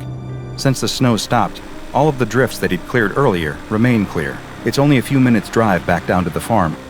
He doesn't say a word the whole way, and neither does the little girl. She clearly senses something's up. The sick feeling in his stomach remains. He pulls up the handbrake, and the two of them sit in silence outside the farmhouse. There's a truck in that valley. Did you know that? Yes? Is that where you came from last night? I don't remember. Was he... The rancher stops. Jorge didn't have any kids. What were you doing in his truck? I don't know. Was he... The rancher can't bring himself to accuse his best friend of the words that almost left his mouth. Do you think you might not remember because something bad happened to you? I don't know. The rancher closes his eyes for a long moment. Silence fills the pickup. Come on, let's get inside. But inside wasn't the safe haven he'd been hoping for. Ma's been throwing up. Not just once, but a few times. She's distressed, groaning aimlessly for someone to come and save her. Maribel is pacing around the room, yelping and whining. The rancher immediately goes upstairs to get some rags to clean up with. Perfect timing, as usual. But he stops in his tracks when he comes back down. His ma's stopped moaning. The little girl is kneeling by the armchair, holding the old lady's hand. The room is calm. The little girl gently places the frail hand back on the armrest and comes over to take the rags from the rancher. Returning to the old lady, the girl goes about mopping her up as best she can. Maribel slumps back down on the floor. And that is how the four of them exist for the next few days. Ma gets sicker steadily, but the little girl stays by her side all day long, caring for her in every way. The rancher's glad of that. It gives him the time he needs to help his cows outside. None of them are in a good shape. Whatever it is, they're still getting thinner. He feeds them all the grain they'd normally need, and then some, and they always finish it off. Yet none of them are getting any fatter. The rancher leans on the railing, trusty dog by his side. His energy is starting to really lag behind what he needs. The last couple of days, even though he hasn't done all that much, have totally taken it out of him. How do you think it is, Maribel? He looks down at his little friend. She's looking thinner too, actually, but she's been eating just fine. It hits him. Tapeworms. As soon as the word comes into his head, it makes total sense. His cows, his entire herd by the looks of things, have been riddled with tapeworms. Oh, hell. He hasn't got anywhere near the amount of medicine needed to give some to all of them. Even if he did, a lot of them are looking pretty far gone. The chance of reinfection would be high. He needs supplies. He needs Jorge. Maribel whines softly next to him. He knows what they have to do. Laying Maribel down carefully by the fire, the rancher administers the tapeworm medicine. For a few hours, they lie there together. He strokes her side, waiting for her to pass it. The little girl watches over his shoulder. His ma sits back in her chair, mumbling to herself. He hasn't talked to the little girl anymore about Jorge yet. He isn't sure what there is to say. Maybe he should ask if Jorge was sick. After all, the cows clearly have had these tapeworms since before the other night. Jorge may have picked up contaminated meat from him last time he came. Maybe. Maribel passes the worm on the rug. Ugh, the smell. The rancher uses the tongs next to the fire to pick the worm up. It's long and pale, and dead. He tosses it into the fire and puts the tongs in the flames for a bit to sterilize them. The worm sizzles and pops in the flames. The sound makes his stomach crawl. The rancher glances around and sees the little girl staring at the tapeworm. He looks past the girl to his ma sitting in the chair. Her turn next. But as that night and the following morning reveal, it's too late. His ma's groans turn into cries of pain. She openly sobs by the fire, clutching at her stomach. Every time the rancher tries to give her the medicine, she just vomits it back up. Each time she vomits, there's more and more blood mixed in. The little girl gets more and more upset. It's not fair on her to have to witness something this traumatic and disgusting. There's nowhere else for her to go. She shouldn't even be here at all. The fact that she is means she has to help. That's all there is to it. By sunrise, his ma has passed away. There is nasty red bruising all across her abdomen, which tells him she must have bled out internally from this worm. He'd been too late to realize what was wrong. Too late with the cows, and too late with his ma.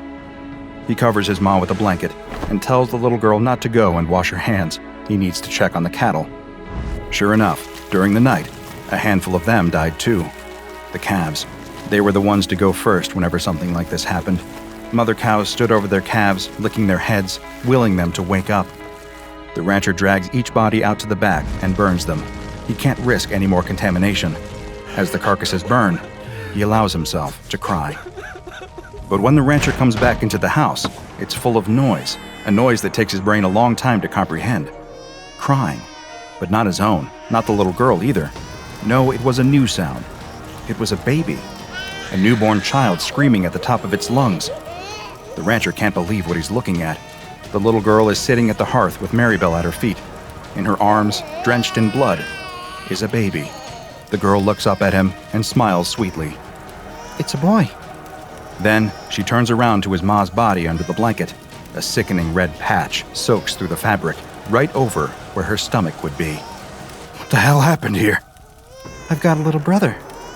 Securing and containing SCP-1003 has proven challenging. This is largely because the tapeworm that causes all of this damage is virtually indistinguishable from Echinococcus granulosus, the common variety of tapeworm that causes hydatid disease. The tapeworm, designated SCP-1003-1, follows the same life cycle as other regular worms. Its eggs come into contact with an animal through contaminated meat, saliva, or unclean surfaces and are ingested. Once inside the gut, they grow and latch onto the inside of the digestive tract, where they feed on the nutrients of the food traveling past them, steadily growing bigger and stronger. Once mature, they lay eggs, which pass out in the animal's excrement to continue the process. Infections spread quickly, particularly in unsanitary conditions amongst livestock, and can often be difficult to contain, as by the time the symptoms, nausea, weight loss, fever, start to manifest in the infected, the worms have likely already reproduced and have a new generation growing in the guts of other animals. As far as the Foundation is aware, SCP-1003 follows this normal pattern in all observed animals except humans. When a human ingests an egg from this tapeworm, a very different creature starts to grow in their gut. Human embryos, with the same genetic code as the tapeworm, begin to form. The rate of their growth is greatly accelerated, however. By just 8 weeks, they are as mature as the typical 3-week-old neonate or newborn child, although similar in size to an 8-week-old embryo at 13 to 16 centimeters. Many eggs usually enter this fertilization period, but almost all of them die before having a chance to develop much beyond the early stages. They stand the best chance of survival when buried in the hepatic tissue, where they can absorb plenty of nutrients from their host. The host at this point usually starts to experience mild symptoms, lethargy, the occasional stomach cramp, nothing particularly severe, yet. The embryos that survive soon develop rows of temporary, razor-sharp teeth. At this point, passively absorbing nutrients is no longer enough for them. They bury their teeth into the soft tissue surrounding them and begin to eat. Once they enter this stage, their rate of growth increases exponentially the more flesh they consume. Eventually burrowing out into the world, the tapeworm child is born drenched in blood. The size and apparent age of the child that emerges from the corpse are determined by the size of the person they consume. For example, the child eating its way out of the rancher's maw appeared to be only a 10-month-old child, as there was very little of the frail old woman for it to eat. By contrast, the little girl who emerged from Jorge's gut had plenty of fat to feast on, and so was able to grow to the size of a 9-year-old.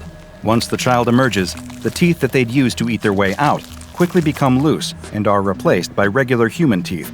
The children themselves have no memory at all of where they've come from or what they are.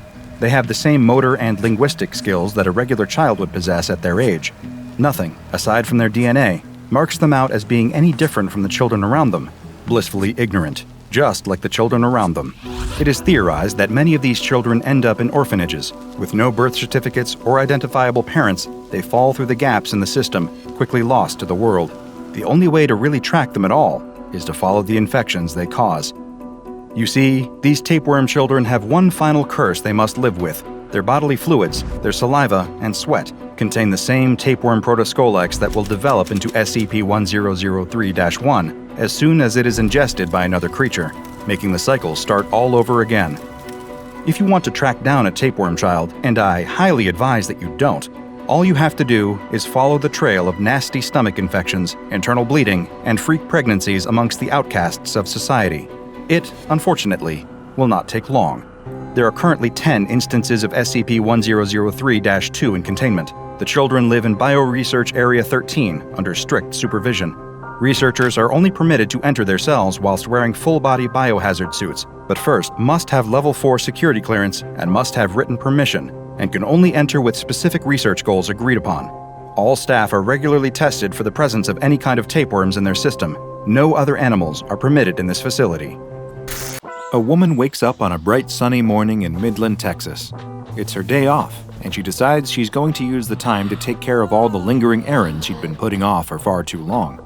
She gets dressed, washes her hair, and prepares to pour herself a nice bowl of cereal. But when she opens the refrigerator, she finds there's no milk. She'll need to see to that immediately. She steps out of her front door and notices a paper on her doormat. She bends down to pick up the pamphlet, which advertises a new supermarket opening in town. And what do you know? There's a coupon for milk attached. What a stroke of good luck. The woman makes her way into town, eager to check out the new grocery store. She parks her car and approaches the building, when suddenly a stranger is standing right in front of her, carrying a plate of what appear to be free samples. He's dressed like a supermarket employee, but he's built like a soldier, complete with a military crew cut. He smiles and tells her that he actually works for a rival store, and points at a building across the street.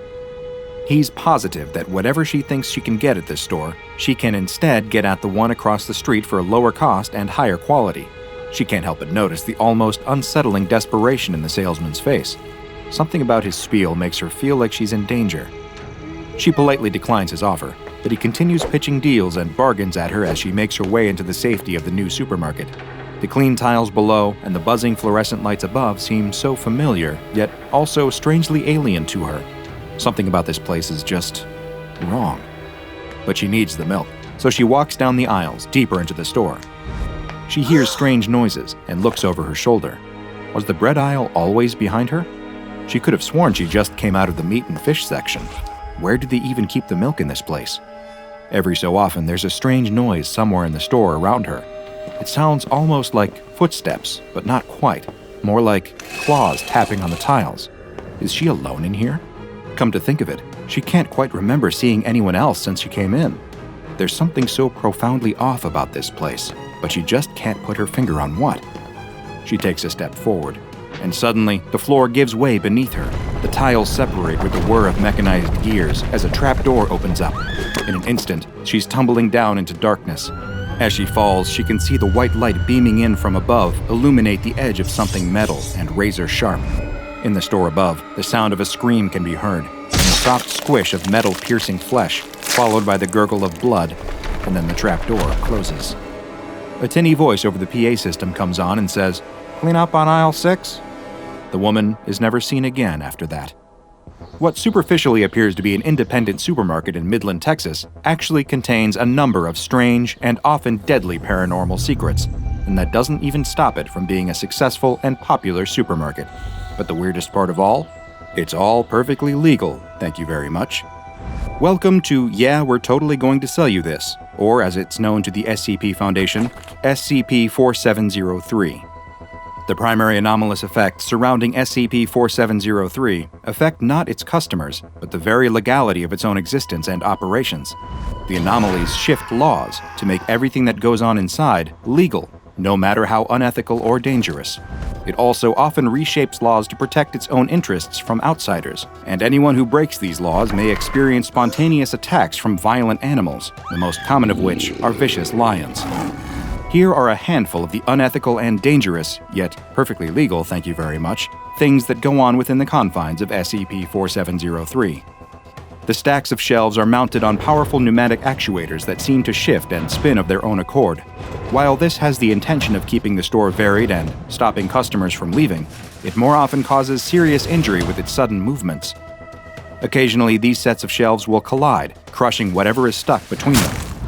If a child becomes lost or separated from their parents while they're inside the store, the child is forcibly detained, and the parent or parents can only get their child back by either paying an upfront cost of $47.67 in cash, or submitting to have their eyebrows permanently removed with laser follicle surgery.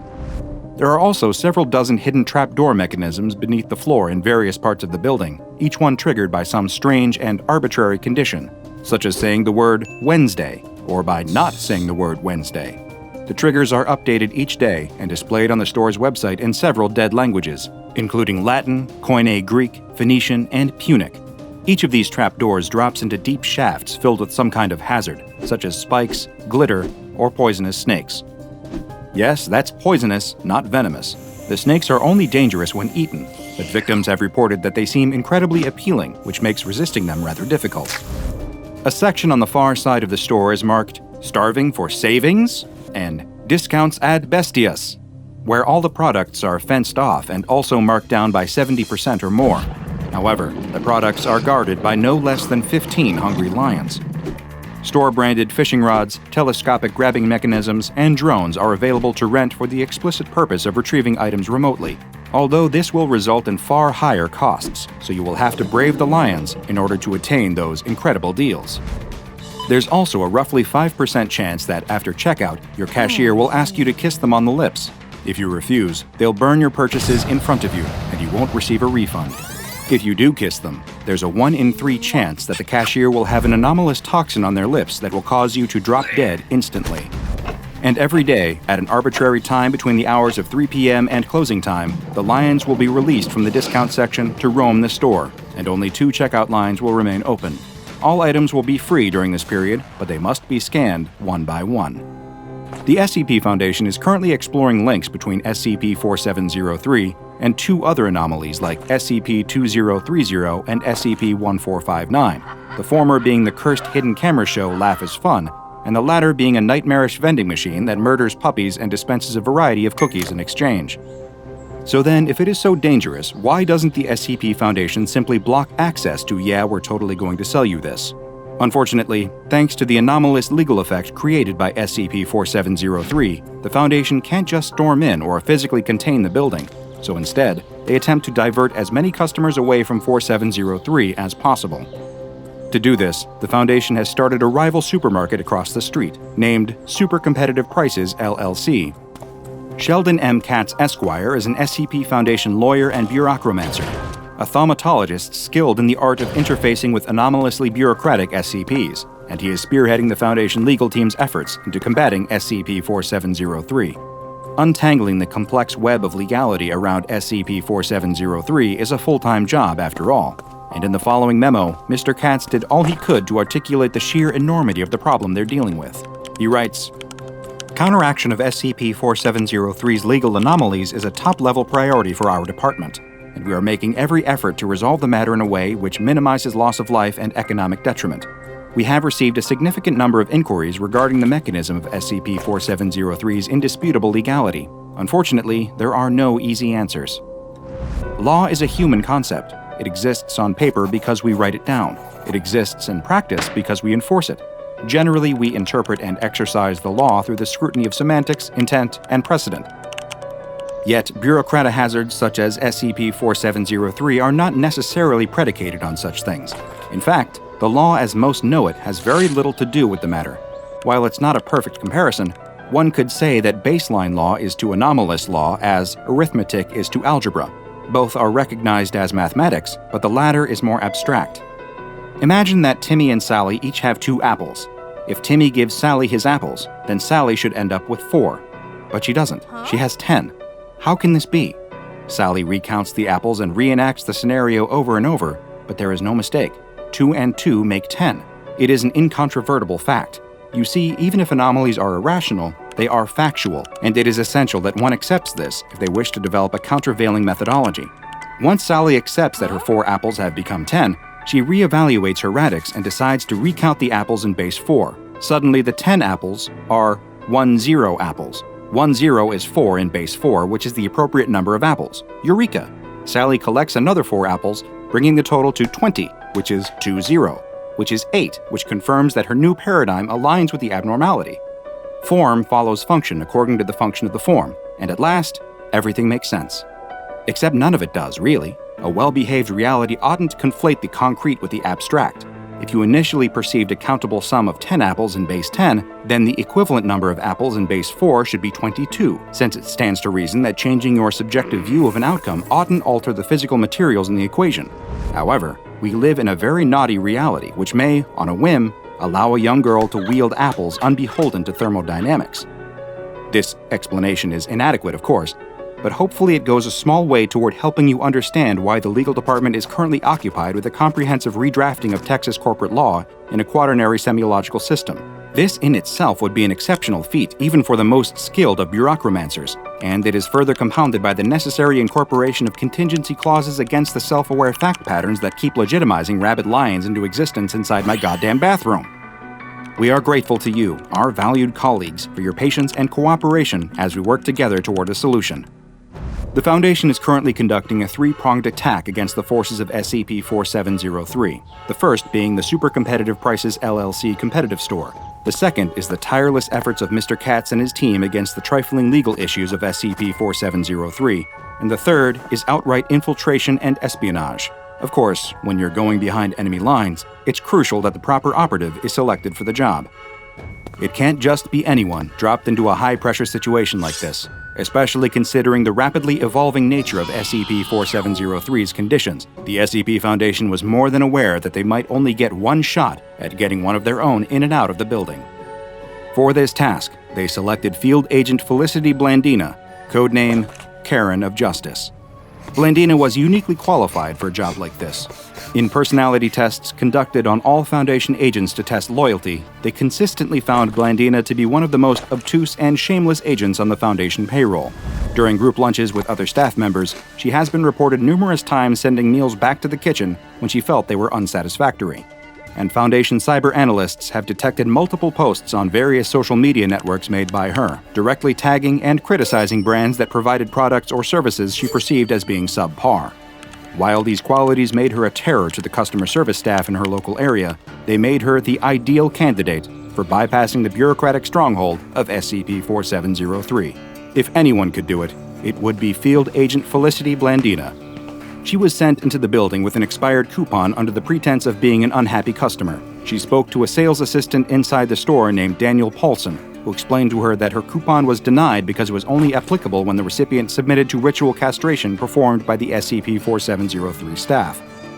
Seeing as Agent Blandina didn't have the necessary equipment to undergo such a procedure, Paulson generously offered to provide her with a free surgery to have the proper parts attached, though finding a suitable donor would likely take several months. Agent Blandina, following her well-trained Foundation directives, could not be assuaged by the bargain. Instead, she pressed on, first guilt-tripping him with sob stories about her children, then her lifelong struggles with astigmatism, and even threatening Paulson with physical violence. Eventually, she delivered the true coup de grace, demanding to speak to the manager. Showing clear reluctance, Paulson agreed and led Agent Blandina to a door near the front of the store. It opened up into an unlit staircase that descended into the darkness below. At the bottom, they found a break room that appeared similar to a bunkhouse in a prisoner of war camp, containing hammock after hammock filled with uncomfortable sleeping employees.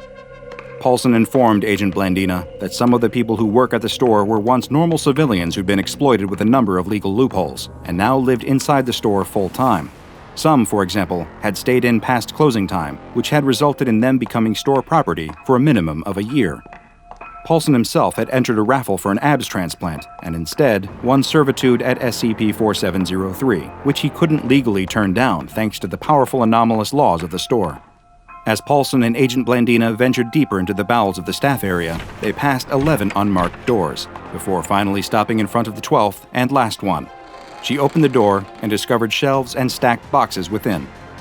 Agent Blandina expressed incredulity at the idea that the store's manager would be kept inside of a supply closet in the basement, but Paulson insisted that this was indeed the manager's office, and as he did, he pulled a string connected to the ceiling. This caused a wall of boxes to split down the middle like a secret doorway, revealing a large executive chair facing the wall on the other side of the room. Still maintaining the cover story that she just wanted a discount, Agent Blandina pressed on and approached the chair. She spun it around to get a better look at the manager and found herself standing in front of a desiccated corpse with no eyes and all of his teeth pulled out, his mouth wrenched open in a permanent, silent scream of terror.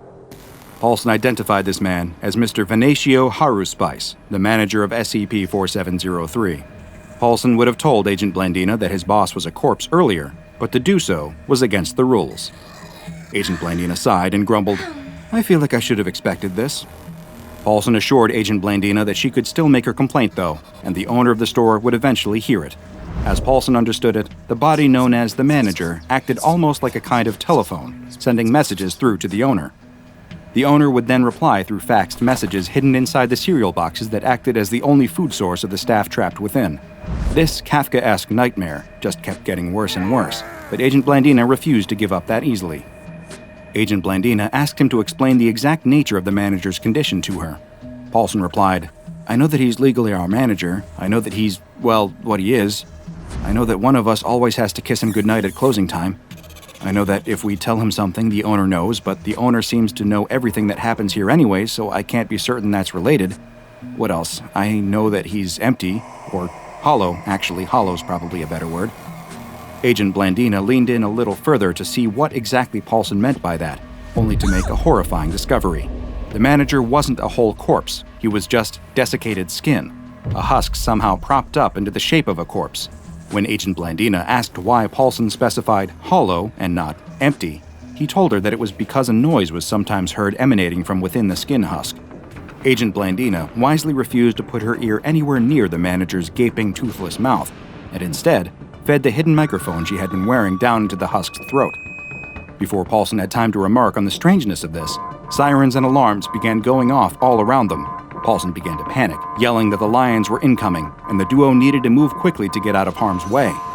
Luckily, Agent Blandina was able to escape with only minor injuries, but shortly after her escape, SCP-4703's legality was once again restructured to make it illegal for non-employees to enter the employee-only areas. The audio that Agent Blandina recorded inside the body of the manager was also analyzed by experts at the Foundation, and they discovered that, when sped up by 75%, the sound was indistinguishable from human laughter. Due to the highly strange nature of this anomaly and its containment procedures, even by SCP Foundation standards, the classes and designations applied to SCP-4703 are equally strange and complex. Knowledge of the file and the anomaly itself is relatively low tier, with restricted Level 2 access permissions.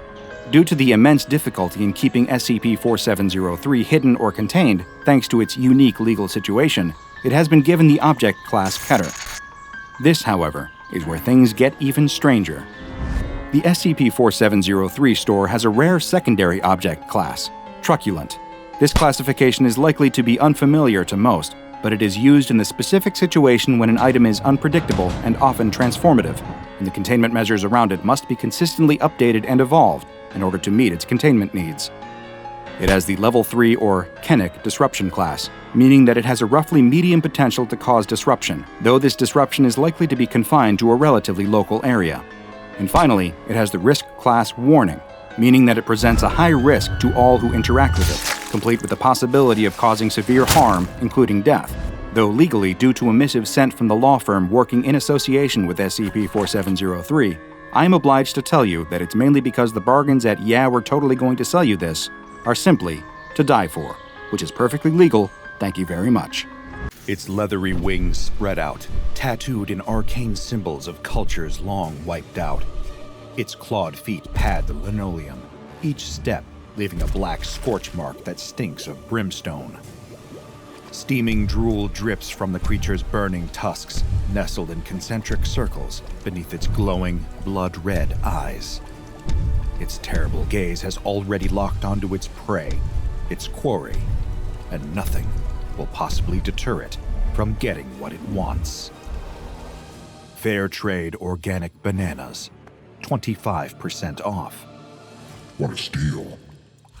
The college student awakens in his trash dorm after another night of debauchery. His head is swimming. His tongue feels like sandpaper.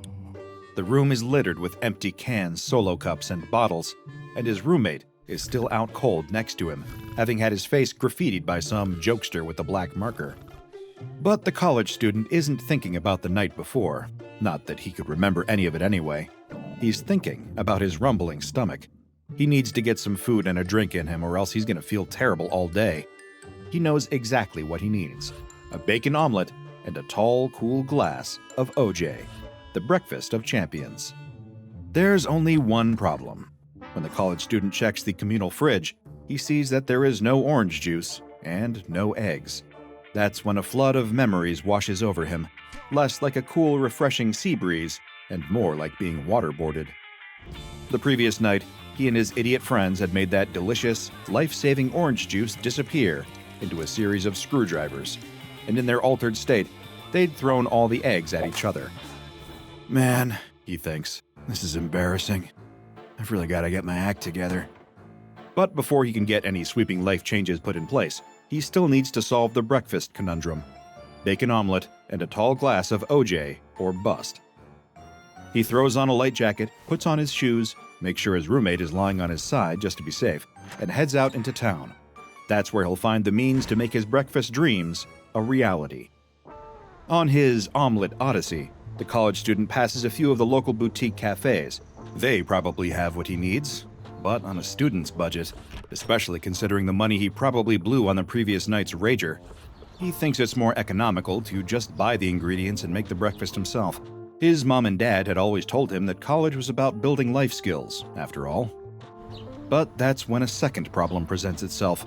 For some reason, every grocery store or supermarket he passes seems to be closed. What gives? Is it some kind of national holiday that had somehow slipped his mind? As his hungover head pounds like someone installed a tiny construction worker with a pneumatic drill inside his brain, the hopelessness of this whole situation is beginning to dawn on him. Is he doomed to an omelet-free hell of his own making, just for the crime of wanting to have fun on a Saturday night? Life can be so cruel sometimes. But in the college student's lowest moment, a glimmer of hope presents itself. It seems he's absent-mindedly wandered off the beaten track, far closer to the edge of town than he'd intended to go. And while he's there, he spots what could be his salvation. But before we go any further, I have a question for you. Does something feel wrong with you? Is something interfering with your happiness or preventing you from achieving your goals? Regardless if you have a clinical mental health issue like depression or anxiety, or if you're just a human who lives in this world who's going through a hard time, therapy can give you tools to approach your life in a very different way. And that's why I'm excited to tell you about today's sponsor, BetterHelp. BetterHelp's mission is to make therapy more affordable and more accessible, and this is an important mission because finding a therapist can be really hard, especially when you're limited to the options in your area. BetterHelp is a platform that makes finding a therapist easier because it's online, it's remote, and by filling out a few questions, BetterHelp can match you to a professional therapist in as little as a few days. It's easy to sign up and get matched with a therapist. There's a link in my description. It's betterhelp.com/DrBob. Clicking that link helps support this channel, but it also gets you 10% off your first month of BetterHelp, so you can connect with a therapist and see if it helps you. And because finding a therapist is a little like dating, if you don't really fit with that therapist, which is a common thing with therapy, you can easily switch to a new therapist at no additional cost, without stressing about insurance, who's in your network, or anything like that. So if you're struggling, consider online therapy with BetterHelp. Click the link in the description or visit betterhelp.com/DrBob. Thank you again, BetterHelp, for supporting this channel. And now, back to our hungover college student. It looks like a store, an honest-to-goodness supermarket, with the sign above the entrance reading, Babylon's. With a newly formed spring in his step, the college student makes a beeline. He can taste that hearty omelet and dose of vitamin C already. Once inside, the college student wastes no time looking for his eggs and OJ. Nothing about the store seems particularly strange until he ends up face-to-face with one of the people working there. Typically, he's used to seeing people his age or even younger working as store assistants. The man he's staring at has got to be in his mid-40s, and despite his somewhat dweeby uniform, he's one of the most intimidating people the college student has ever seen.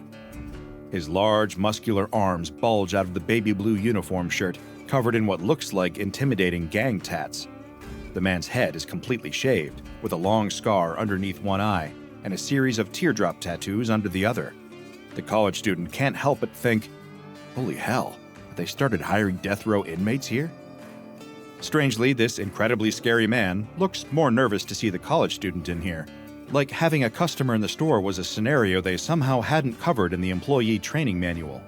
The college student politely insists that he won't need any help. He's just here for eggs and a carton of orange juice. As he walks further into the store, the college student can't help but realize that the strange man isn't an outlier. Anytime he sees an employee of the store, they're a large, beefy man covered in tattoos who looks like he should be doing 25 to life in San Quentin. He's wondering if maybe the store is getting a tax break for hiring ex-cons when he sees something strange down the aisle in front of him, loitering in the refrigerated section. It's mist, but not the kind of dispersed mist you see out in the world. It's more like a solid column of mist.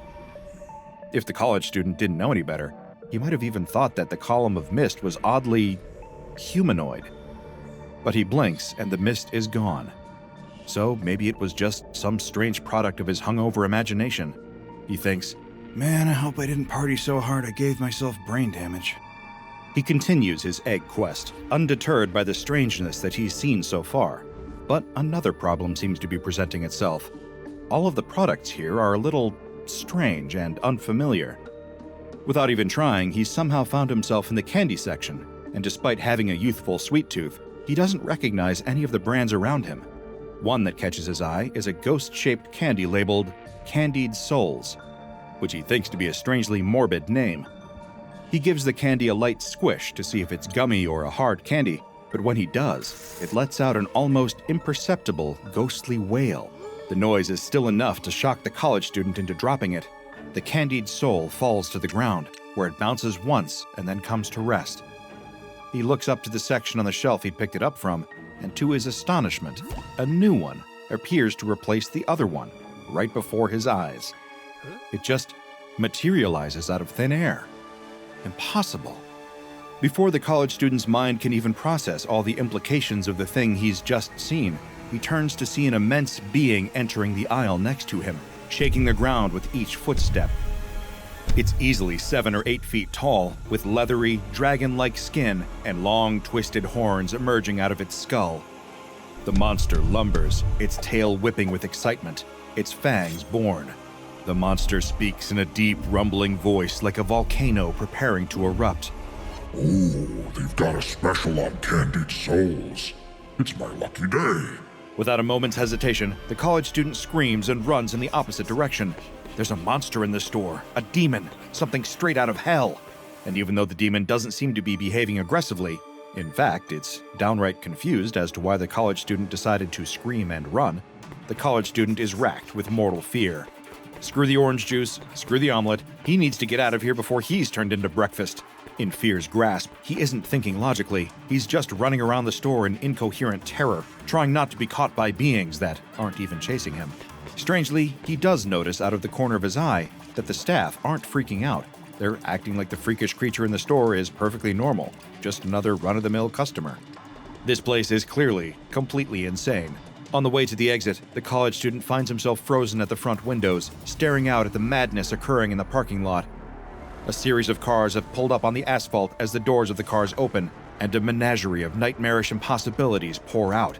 Gooey insectoid beasts with a horrifying number of legs. Long, coiling snake-like entities covered in thorns. Beasts made entirely of blood-colored slime. Winged horrors covered in eyes. So many things beyond description. The college student's mind can barely process what he's seeing. While he's got hell amassing in front of him, the college student has no idea that heaven is getting closer and closer behind. He feels a strange warmth, unlike anything he's ever experienced, spreading across his back. A voice that seems to speak straight to his soul says, "Excuse me." When the college student sees the creature standing behind him, his eyes begin to water in pure reverence. It's a being torn out of the most ancient scriptures, almost impossible for the brain to comprehend. A series of spinning golden rings, covered in eyes of every color, wreathed in fire, and topped by a number of floating crowns. Behind it, 6 wings as pure and white as untouched snow, beat magnificently. Any thought of eggs or orange juice is wiped from the college student's mind by the mere sight of it before him. Be not afraid, The angelic creature says. I was just wondering if you knew where I can find some toilet paper in here. The college student isn't interested in telling the impossible creature where it can find the toilet paper. He just wants to get out of this store. He just wants to survive. If he gets out of here alive, he swears he'll never party again. In a moment of lucidity, he sees the exit and runs for it, knowing this might be his only chance to survive the morning. He runs, trying to purge the angelic splendor from his eyes. When his feet hit the blacktop outside, he knows he's got a chance, even if the parking lot is full of demons and heavenly beings. But he doesn't expect to see a number of black tactical vehicles screech into the parking lot as men in suits and sunglasses pour out of the vehicles. They don't seem like they're here to help. They seem like they're here to get him. The college student does his best to frantically explain himself. Wait, please, I just wanted some eggs and OJ. I just wanted some eggs and OJ. But his protests are cut off when one of the men gets him in a headlock and forces a rag covered in chloroform over his face. Darkness falls. When the college student wakes up, he's in his dorm room again, surrounded by the same trash and the same graffitied sleeping roommate. He has no memories of the events that transpired before. All he knows is that he's hungry and thirsty. He drags himself up off the ground, head pounding, and schleps his way over to the fridge. An omelet and a glass of orange juice sound good right about now. And lucky for him, when he opens his fridge, a carton of eggs and a carton of orange juice are both waiting for him, though he's not sure why he bought the OJ with pulp. This is hardly a normal retail experience, unless you find yourself shopping at SCP-2854, also codenamed the Little Shop Mart of Horrors, though it's best known to its customers as Babylons. To the untrained eye, it appears to be an abandoned supermarket located 3 kilometers from Foundation Containment Site 118, but to those with the proper clearances, it's known to be a bizarre menagerie of anomalous phenomena. During the Anomalous supermarket's business hours, cars will appear in the parking lot, delivering instances of the entities known as SCP-2854-1. These entities can manifest in a variety of forms, some of which we still haven't received full documentation on, but here are some of the primary documented forms. First, the incorporeal forms. One of them is a form with visible eyes wrapped in long lengths of intangible chains. The others are mist-like creatures with no discernible facial features. The corporeal beings are considerably more intimidating to look at. These include angelic entities, in the biblically accurate sense, with many wings and eyes, and their counterparts, large entities that appear consistent with the multiplicity of demons described in Christian mythology. In terms of general layout, Babylon's is not dissimilar to your typical small independent supermarket.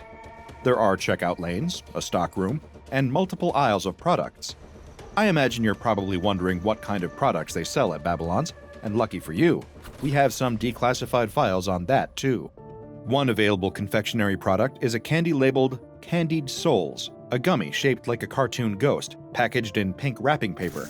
They also sell eggs holding tridents, producing flame from an unknown source in an airtight red container adorned with pentagrams. They're labeled deviled eggs. For those with more carnivorous tastes, there are hot dogs with 3 separate cylindrical-shaped heads that each bark independently of each other, wrapped in a plastic container labeled Demon Dogs. And of course, there is green-colored bread in the shape of humanoid entities undergoing an advanced state of decomposition, wrapped in a plastic container labeled Unbread. Very cute, I'm sure you'll agree. When the products are removed from the shelves, they will regenerate automatically, with the speed of their regeneration depending on the level of demand for the product in the store. The longest interval for regeneration is 30 minutes. The shortest is 1 second. Where the products come from is still a mystery. The currency that the SCP-2854-1 entities pay for the products with is also unidentified. It's paper currency written in an unknown script with a picture of a gnome on it. Once the products have been purchased, the entities will return to their card and demanifest. A perfectly reasonable transaction, in a manner of speaking. The Foundation was doing an admirable job keeping this anomaly contained, but like many small businesses, Babylon soon found its clientele being poached by the local Walmart. This was the cause of the currently most conspicuous containment breach, Incident 2854-A. 2 instances of SCP-2854-1, which the Foundation has since learned were named Gregory and Alma, manifested outside the Anomalous store, only to find that it was closed and devoid of personnel. The 2 impossible entities returned to their car and disappeared before appearing at a Walmart in Wilmington, North Carolina, for some late-night shopping. As Gregory and Alma entered the store, audio and video were recorded by the in-store CCTV cameras, and an immediate look of terror was plastered across the faces of everyone in their proximity. Gregory walked forward, trying to get a sense of the store's layout while scratching his head with long claws. He murmured out in a deep, demonic voice, This sucks. Babylon's was closed, and now we're forced to go to a different supermarket. I hope that we don't have to do this on a daily basis. Alma, who trailed not far behind him, said, Well, maybe we'll get lucky, and Babylon's will be open later. We can always go back to check. We don't have to go here if you don't want to. Gregory grumbled. Nah, we already walked in the door. We have a commitment to shop here now. Hey, there's an employee. Maybe he can help us. The employee was turned in the opposite direction, doing a listless stocktake on a ratty old clipboard as the 2 entities approached. Gregory politely asked where they could find the organic produce section. They were from out of town and had never visited a Walmart. Just as the employee was mindlessly droning out that the organic produce could be found on aisle 4, he turned and saw who, or what, he was actually talking to. His eyes teared up despite himself. His legs began to tremble. It was impossible. He had to be seeing things, but he wasn't. He clenched his jaw and braced for death, but instead, he got a jolt of energy. He turned and ran, screaming that there were monsters in the store. Gregory and Alma gave chase, still confused about where to find the organic produce they'd come in looking for. As they called for the employee to slow down, he just screamed louder and made a beeline for the exit, followed by a stampede of panicked customers. Gregory grimaced, confused, and muttered, Well, crap. The customer service here is terrible. Guess whose idea it was to shop here, Gregory? quipped Alma. Oh, shut up, Alma. We'll find it on our own. As Alma and Gregory split up to explore the store, hoping the organic produce revealed itself, a night guard frantically called the police, ranting and raving about actual monsters having invaded the store. This was only going to make the chaos worse, as 3 different groups were alerted by the call: the local Wilmington Police, the SCP Foundation, and the Unusual Incidents Unit. For those not aware, the Unusual Incidents Unit is one of the more obscure and ineffectual groups of interest that the SCP Foundation occasionally both collaborates and clashes with. They're the anomalous department of the FBI, investigating cases of an unusual nature. They're highly understaffed, underfunded, and under-equipped compared to the SCP Foundation, and even the Global Occult Coalition. Most of the time, they inconvenience the Foundation by getting under their feet during important investigations. This was yet another one of these instances. Soon enough, a blockade of UIU agents and standard, non-anomalous police were marshaled around the Walmart, yelling over a loudspeaker for Gregory and Alma to come out and surrender. Naturally, this made them start bickering again. Guess our shopping trip attracted more attention than we thought. What was your first clue? The panicking customers? Maybe the cashier that thought we were psychos? Wow, how could you possibly figure that out, Gregory? You must be a genius or something. Oh, just shut up, Alma. That attitude of yours is getting on my last goddamn nerve. Let's just go, okay? They're not going to let us leave peacefully anyway. Gregory and Alma exited Walmart, at which point they were mobbed and apprehended by the UIU agents, at which point the SCP Foundation arrived to take over the situation. They contained Gregory and Alma harmlessly in Type 3 spectral mutagen allocators. Everyone in attendance was amnesticized and then released, all no thanks to the UIU. Since Incident 2854-A was documented, the Foundation has classified SCP-2854 as Euclid and modified its containment procedures accordingly. The Foundation purchased the land on which the seemingly abandoned store is located and erected a 2-meter-tall chain-link fence around the perimeter. The store is staffed by a rotating collection of D-Class and undercover Foundation agents, who are to remain up to date on the placement of products within the store so as to better assist the SCP-2854-1 instances. Satisfied customers are less likely to shop elsewhere, after all. The embedded personnel take an active role in the containment of SCP-2854-1 instances within a 5-mile radius of SCP-2854. Anyone who requests a transfer will be given a complimentary course of Class A amnestics to ensure that they won't carry any of the memories to their next assignment. I imagine most people working in retail wish that their employers had similar procedures. As a regular patron of my own local corner store, I can confirm that trying to find reasonable prices these days is its own special circle in the Inferno.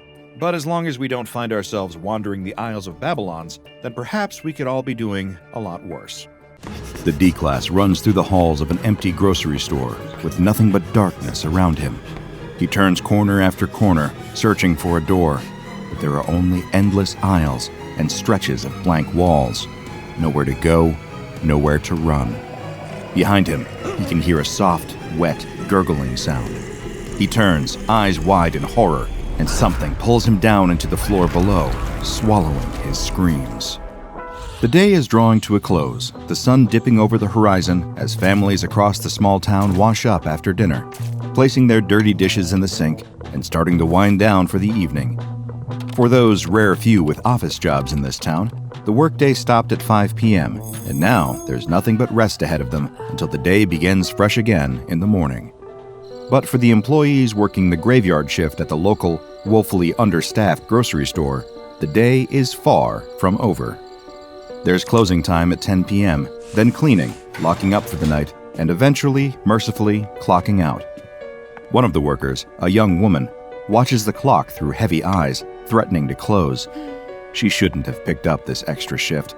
Working a double was overly ambitious today, and she can feel exhaustion creeping up on her, threatening to drag her down into an inadvisable on-the-clock slumber. It's almost 8 o'clock, only a few more hours to go. She can make it. Ordinarily, she'd try to make small talk with her coworkers, but several of them called in sick today. It's just her and one cashier, who's been on break for way longer than the allotted 15 minutes. So really, it's just her. She busies herself, shelving jars of peanut butter, watching the seconds tick by. More of the workday gone. More of her so-called summer vacation gone. But every hour worked is more money in the bank, more in the travel fund that will take her out of this town and towards something that might actually make her happy. She just has to save up enough, has to face these monotonous days and the same repeating carousel of faces a little bit longer. Then, it'll all be worth it. She tries not to think about the fact that her older co-workers have said the same thing about themselves, the ones who have worked here for 10 years. They all thought they'd be out of here in a year too, but they aren't. They're still bagging groceries for their neighbors and former classmates, watching the seconds tick by on that grimy old clock. As she reaches down for another jar, someone suddenly speaks just behind her. They ask if they can help her find anything. She spins around, startled, the jar slipping from her grasp and landing on the ground with a crash, glass and peanut butter sprayed across the floor. There's no one there. She must be imagining things, she thinks. But when she turns her back, she hears it again. She spins around, quicker this time, hoping to catch them in the act. There's something so familiar about that voice. Did another coworker come in after all? No, it's not one of her coworkers. Suddenly, as she hears the voice speak again, asking if she wants a paper or plastic bag, her stomach drops. She knows now. The voice is her own. That's it. She's officially too exhausted to keep working right now. There aren't any customers in the store, so she's going to head to the break room and try and get her head together. As she starts the walk there, she suddenly realizes that she can't find the door. The door to the break room is there, but where's the exit? The door she comes through every single day before clocking in. The doors that she practically sprints toward when her shifts close out. The ones that lead to freedom and home and a chance to remember herself as a person and not just an endless stretch of meaningless tasks. Somehow, the door is gone. No, that can't be possible. Doors don't just vanish. She's gotten turned around. She's misplaced it. She paces through the store, determined to find the door. But she can't. It truly seems to have vanished. Sweat begins to bead on her forehead, her hands trembling as she retraces her steps over and over again. It isn't an especially big store. She can't be lost. No, It's just her worst nightmare coming true. She can never go home, can never clock out. She's going to be at work for all eternity. Her mouth dries up. She has trouble swallowing, trouble catching her breath as her breathing becomes shallower, tinged with panic. It's an impossible situation, but she just knows that this is it, that she'll never get to go home again. At the same time, she's never wanted anything more in the world than to get out of here as soon as possible. If she doesn't, she could die in here. And she swore to herself that she would never ever die in this town. As she navigates the aisles, she can hear faint whispering, like people huddled together just out of sight, talking about her in tones just too hushed to make out. A few aisles over, she hears a sudden, piercing scream. Is there someone else trapped in here with her? She follows the sound to aisle 3, but when she peers down the aisle, there's no one there. At least, at first, there's no one there, until she looks down at the floor. There, on the yellowing tiles, a pale, translucent hand is poking up from the floor. The tile around it shimmers and ripples like still water disturbed by a pebble. The hand reaches up, further and further, stretching toward her. It wants her to reach out and grasp it, but the thought turns her stomach. That hand can't belong to anything human. So instead, she turns and runs in the opposite direction, stopping when she can hear the blood rushing in her ears and taste metal on the back of her tongue. As the sound of her pulse fades, her heart slowing, she hears another sound that causes it to spike all over again. A long, slow, dragging sound, like someone pulling something heavy across the floor. It thumps, then drags some more. There's a sound with it, too. A wet, strained sound, like a combination of water bubbling up from a drain and someone struggling to breathe. Every fiber of her being is screaming at her to run, to get out of there right now, but she can't move her feet. The sound draws closer and closer and closer, until everything suddenly goes black. If there were anyone passing by the grocery store at the moment, they would hear a scream cut short with a wet gurgle. The next morning, the manager finds her body still lying there in the same aisle. The store closes a few weeks later, never to open again. SCP-3182 is a derelict grocery store in the town of Denton, Missouri that hosts a number of anomalous phenomena during the hour between 7:52 and 8:52 p.m. each day. This window of time is referred to as a Deimos event. Deimos events first began occurring following the store's closure, which is attributed to a combination of an economic downturn and the tragic death of a 17-year-old part-time worker. When a Deimos event occurs, all outside sources of visible light are rendered unable to penetrate the store's interior. Individuals inside during the event will insist that all exits and entrances have disappeared, preventing anyone from leaving or entering. It should be noted that video recordings of SCP-3182 during Deimos events show that the doors do not in fact go anywhere, indicating that SCP-3182 impacts the perceptions and mental states of those affected by it, rather than the environment itself. Some of these aforementioned anomalous effects include a sudden, overwhelming but inexplicable sense of distress or sadness, a sense of severe resentment toward the town of Denton, Missouri, the sudden recollection of memories belonging to former customers of SCP-3182, a sense of approaching danger, and the urge to do something to prevent or escape it, and an extreme desire to leave the area even though it is impossible to do so. These effects primarily occur in the vicinity of aisle 3 of the store. In addition to the emotional and psychological phenomena, there have also been reports of disembodied moaning and screaming, the appearance of humanoid apparitions, and the sound of something heavy being dragged across the floor. In order to obtain a more in-depth understanding of SCP-3182 and its Deimos events, researcher Dr. Gradian supervised a series of on-site tests. D-Class 132449 was selected for the first test, during which he was placed within the former break room of SCP-3182 and instructed to remain there for the full duration of the Deimos event. He was equipped with a camera and earpiece to allow for two-way communication between him and Dr. Gradian. At first, D-132449's attitude was casual, even cheerful, as he expressed relief at having nothing to do but sit in a chair for an hour. But after 7 minutes and 32 seconds passed, he began to feel quite differently. The D-Class became anxious, stating, "I've got to get home soon," before correcting himself to say that he would go back to his cell after the test concluded.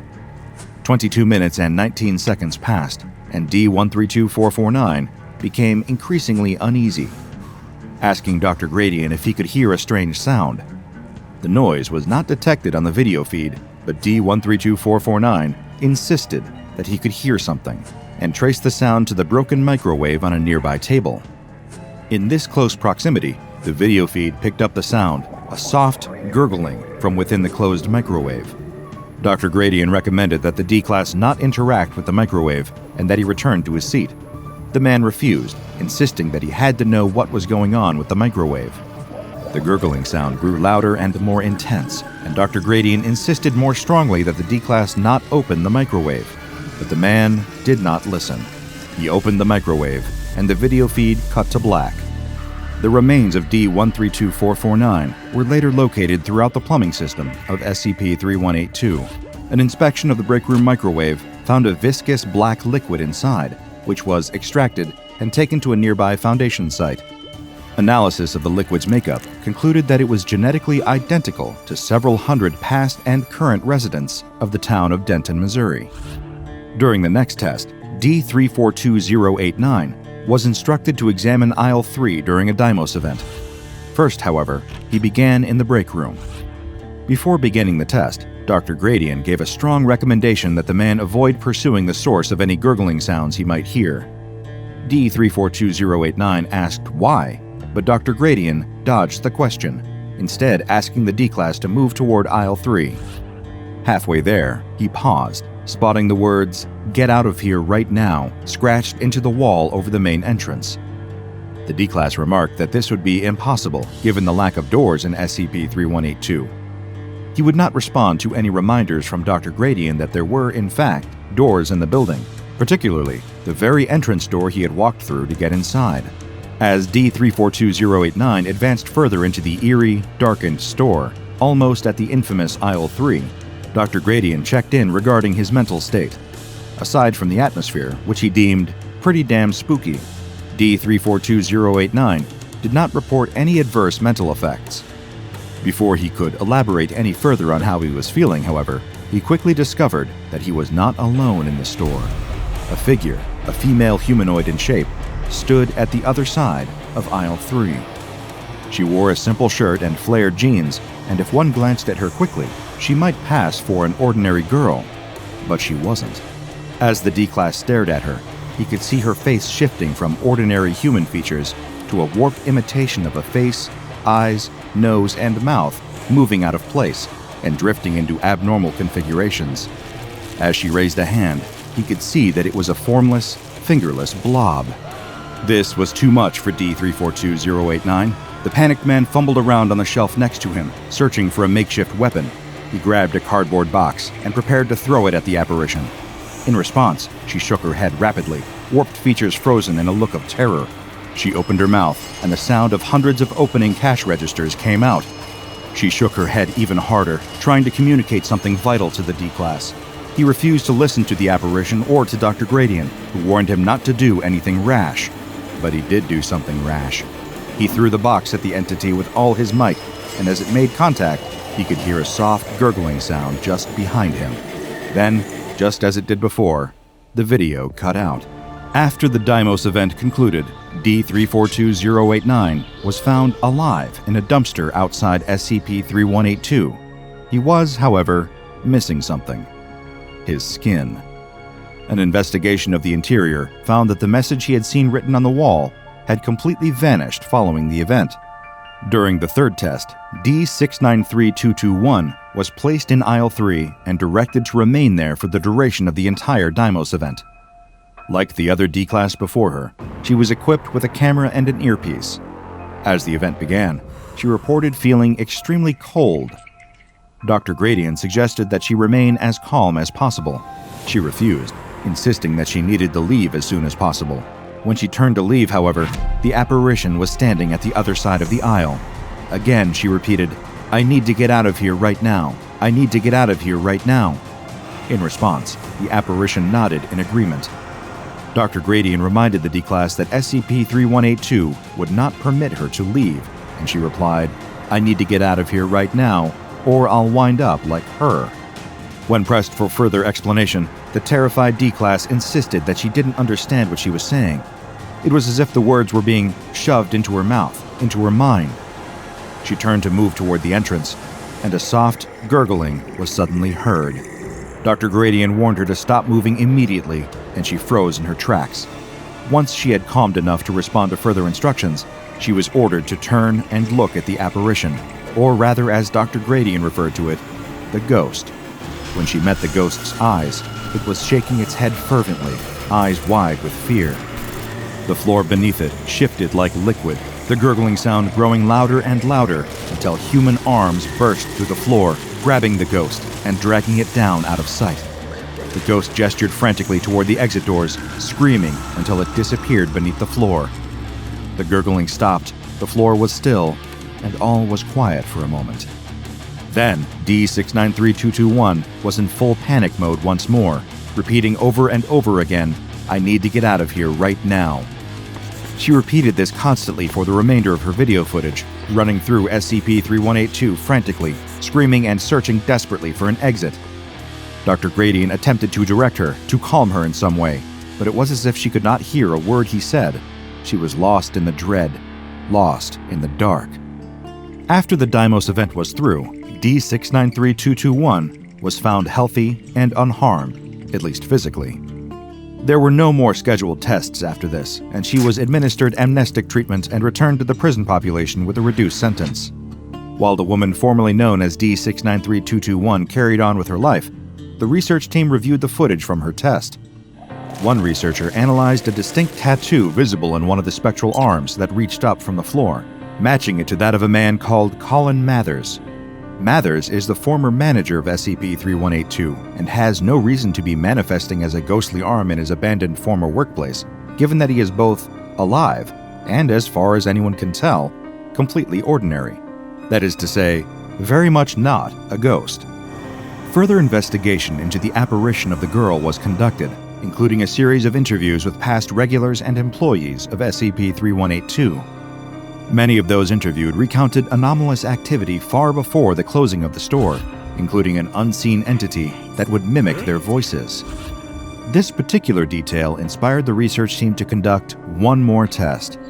D442099 was sent into SCP-3182, placed in Aisle 3, and instructed to remain there and attempt communication with the entities there via a Foundation-developed EVP detector. It should be noted that the civilian versions of this technology are far less effective. First, D442099 began with a simple, "Hello?" The response recorded by the EVP detector was a mixture of male and female voices, at least 3, saying, "What can I get for you today?" Next, he asked, "Can you understand what I am saying to you?" And the entities responded, "That'll be unintelligible." He followed with, "Can you tell me what you look like?" This seemed to provoke a more emotional response, and the EVP detector picked up around 7 mixed human voices saying, "Look at me. This place has ruined me. I should have moved to Jefferson when I had the chance." "Where are you now?" resulted in over 25 voices saying, "One day I'll have enough money. I'll get out of this place." The response to, "What is your name?" was too garbled to understand, as over 70 voices responded at once. "Please, I don't understand," was met with soft gurgling, which then suddenly cut off. "I don't want to die here," seemed to attract the attention of the lone female ghost, as one solitary female voice replied, "You need to get out of here, right now." "Can I help you?" the D-Class asked. The same female voice replied, sounding strained and frightened, "Please get out of here, right—" Her voice cut off. "Hello," the D-Class called out. There was no response. "Hello," he asked again. The only response was that same soft gurgling. Then he said one more thing. "I don't want to die in this goddamn town."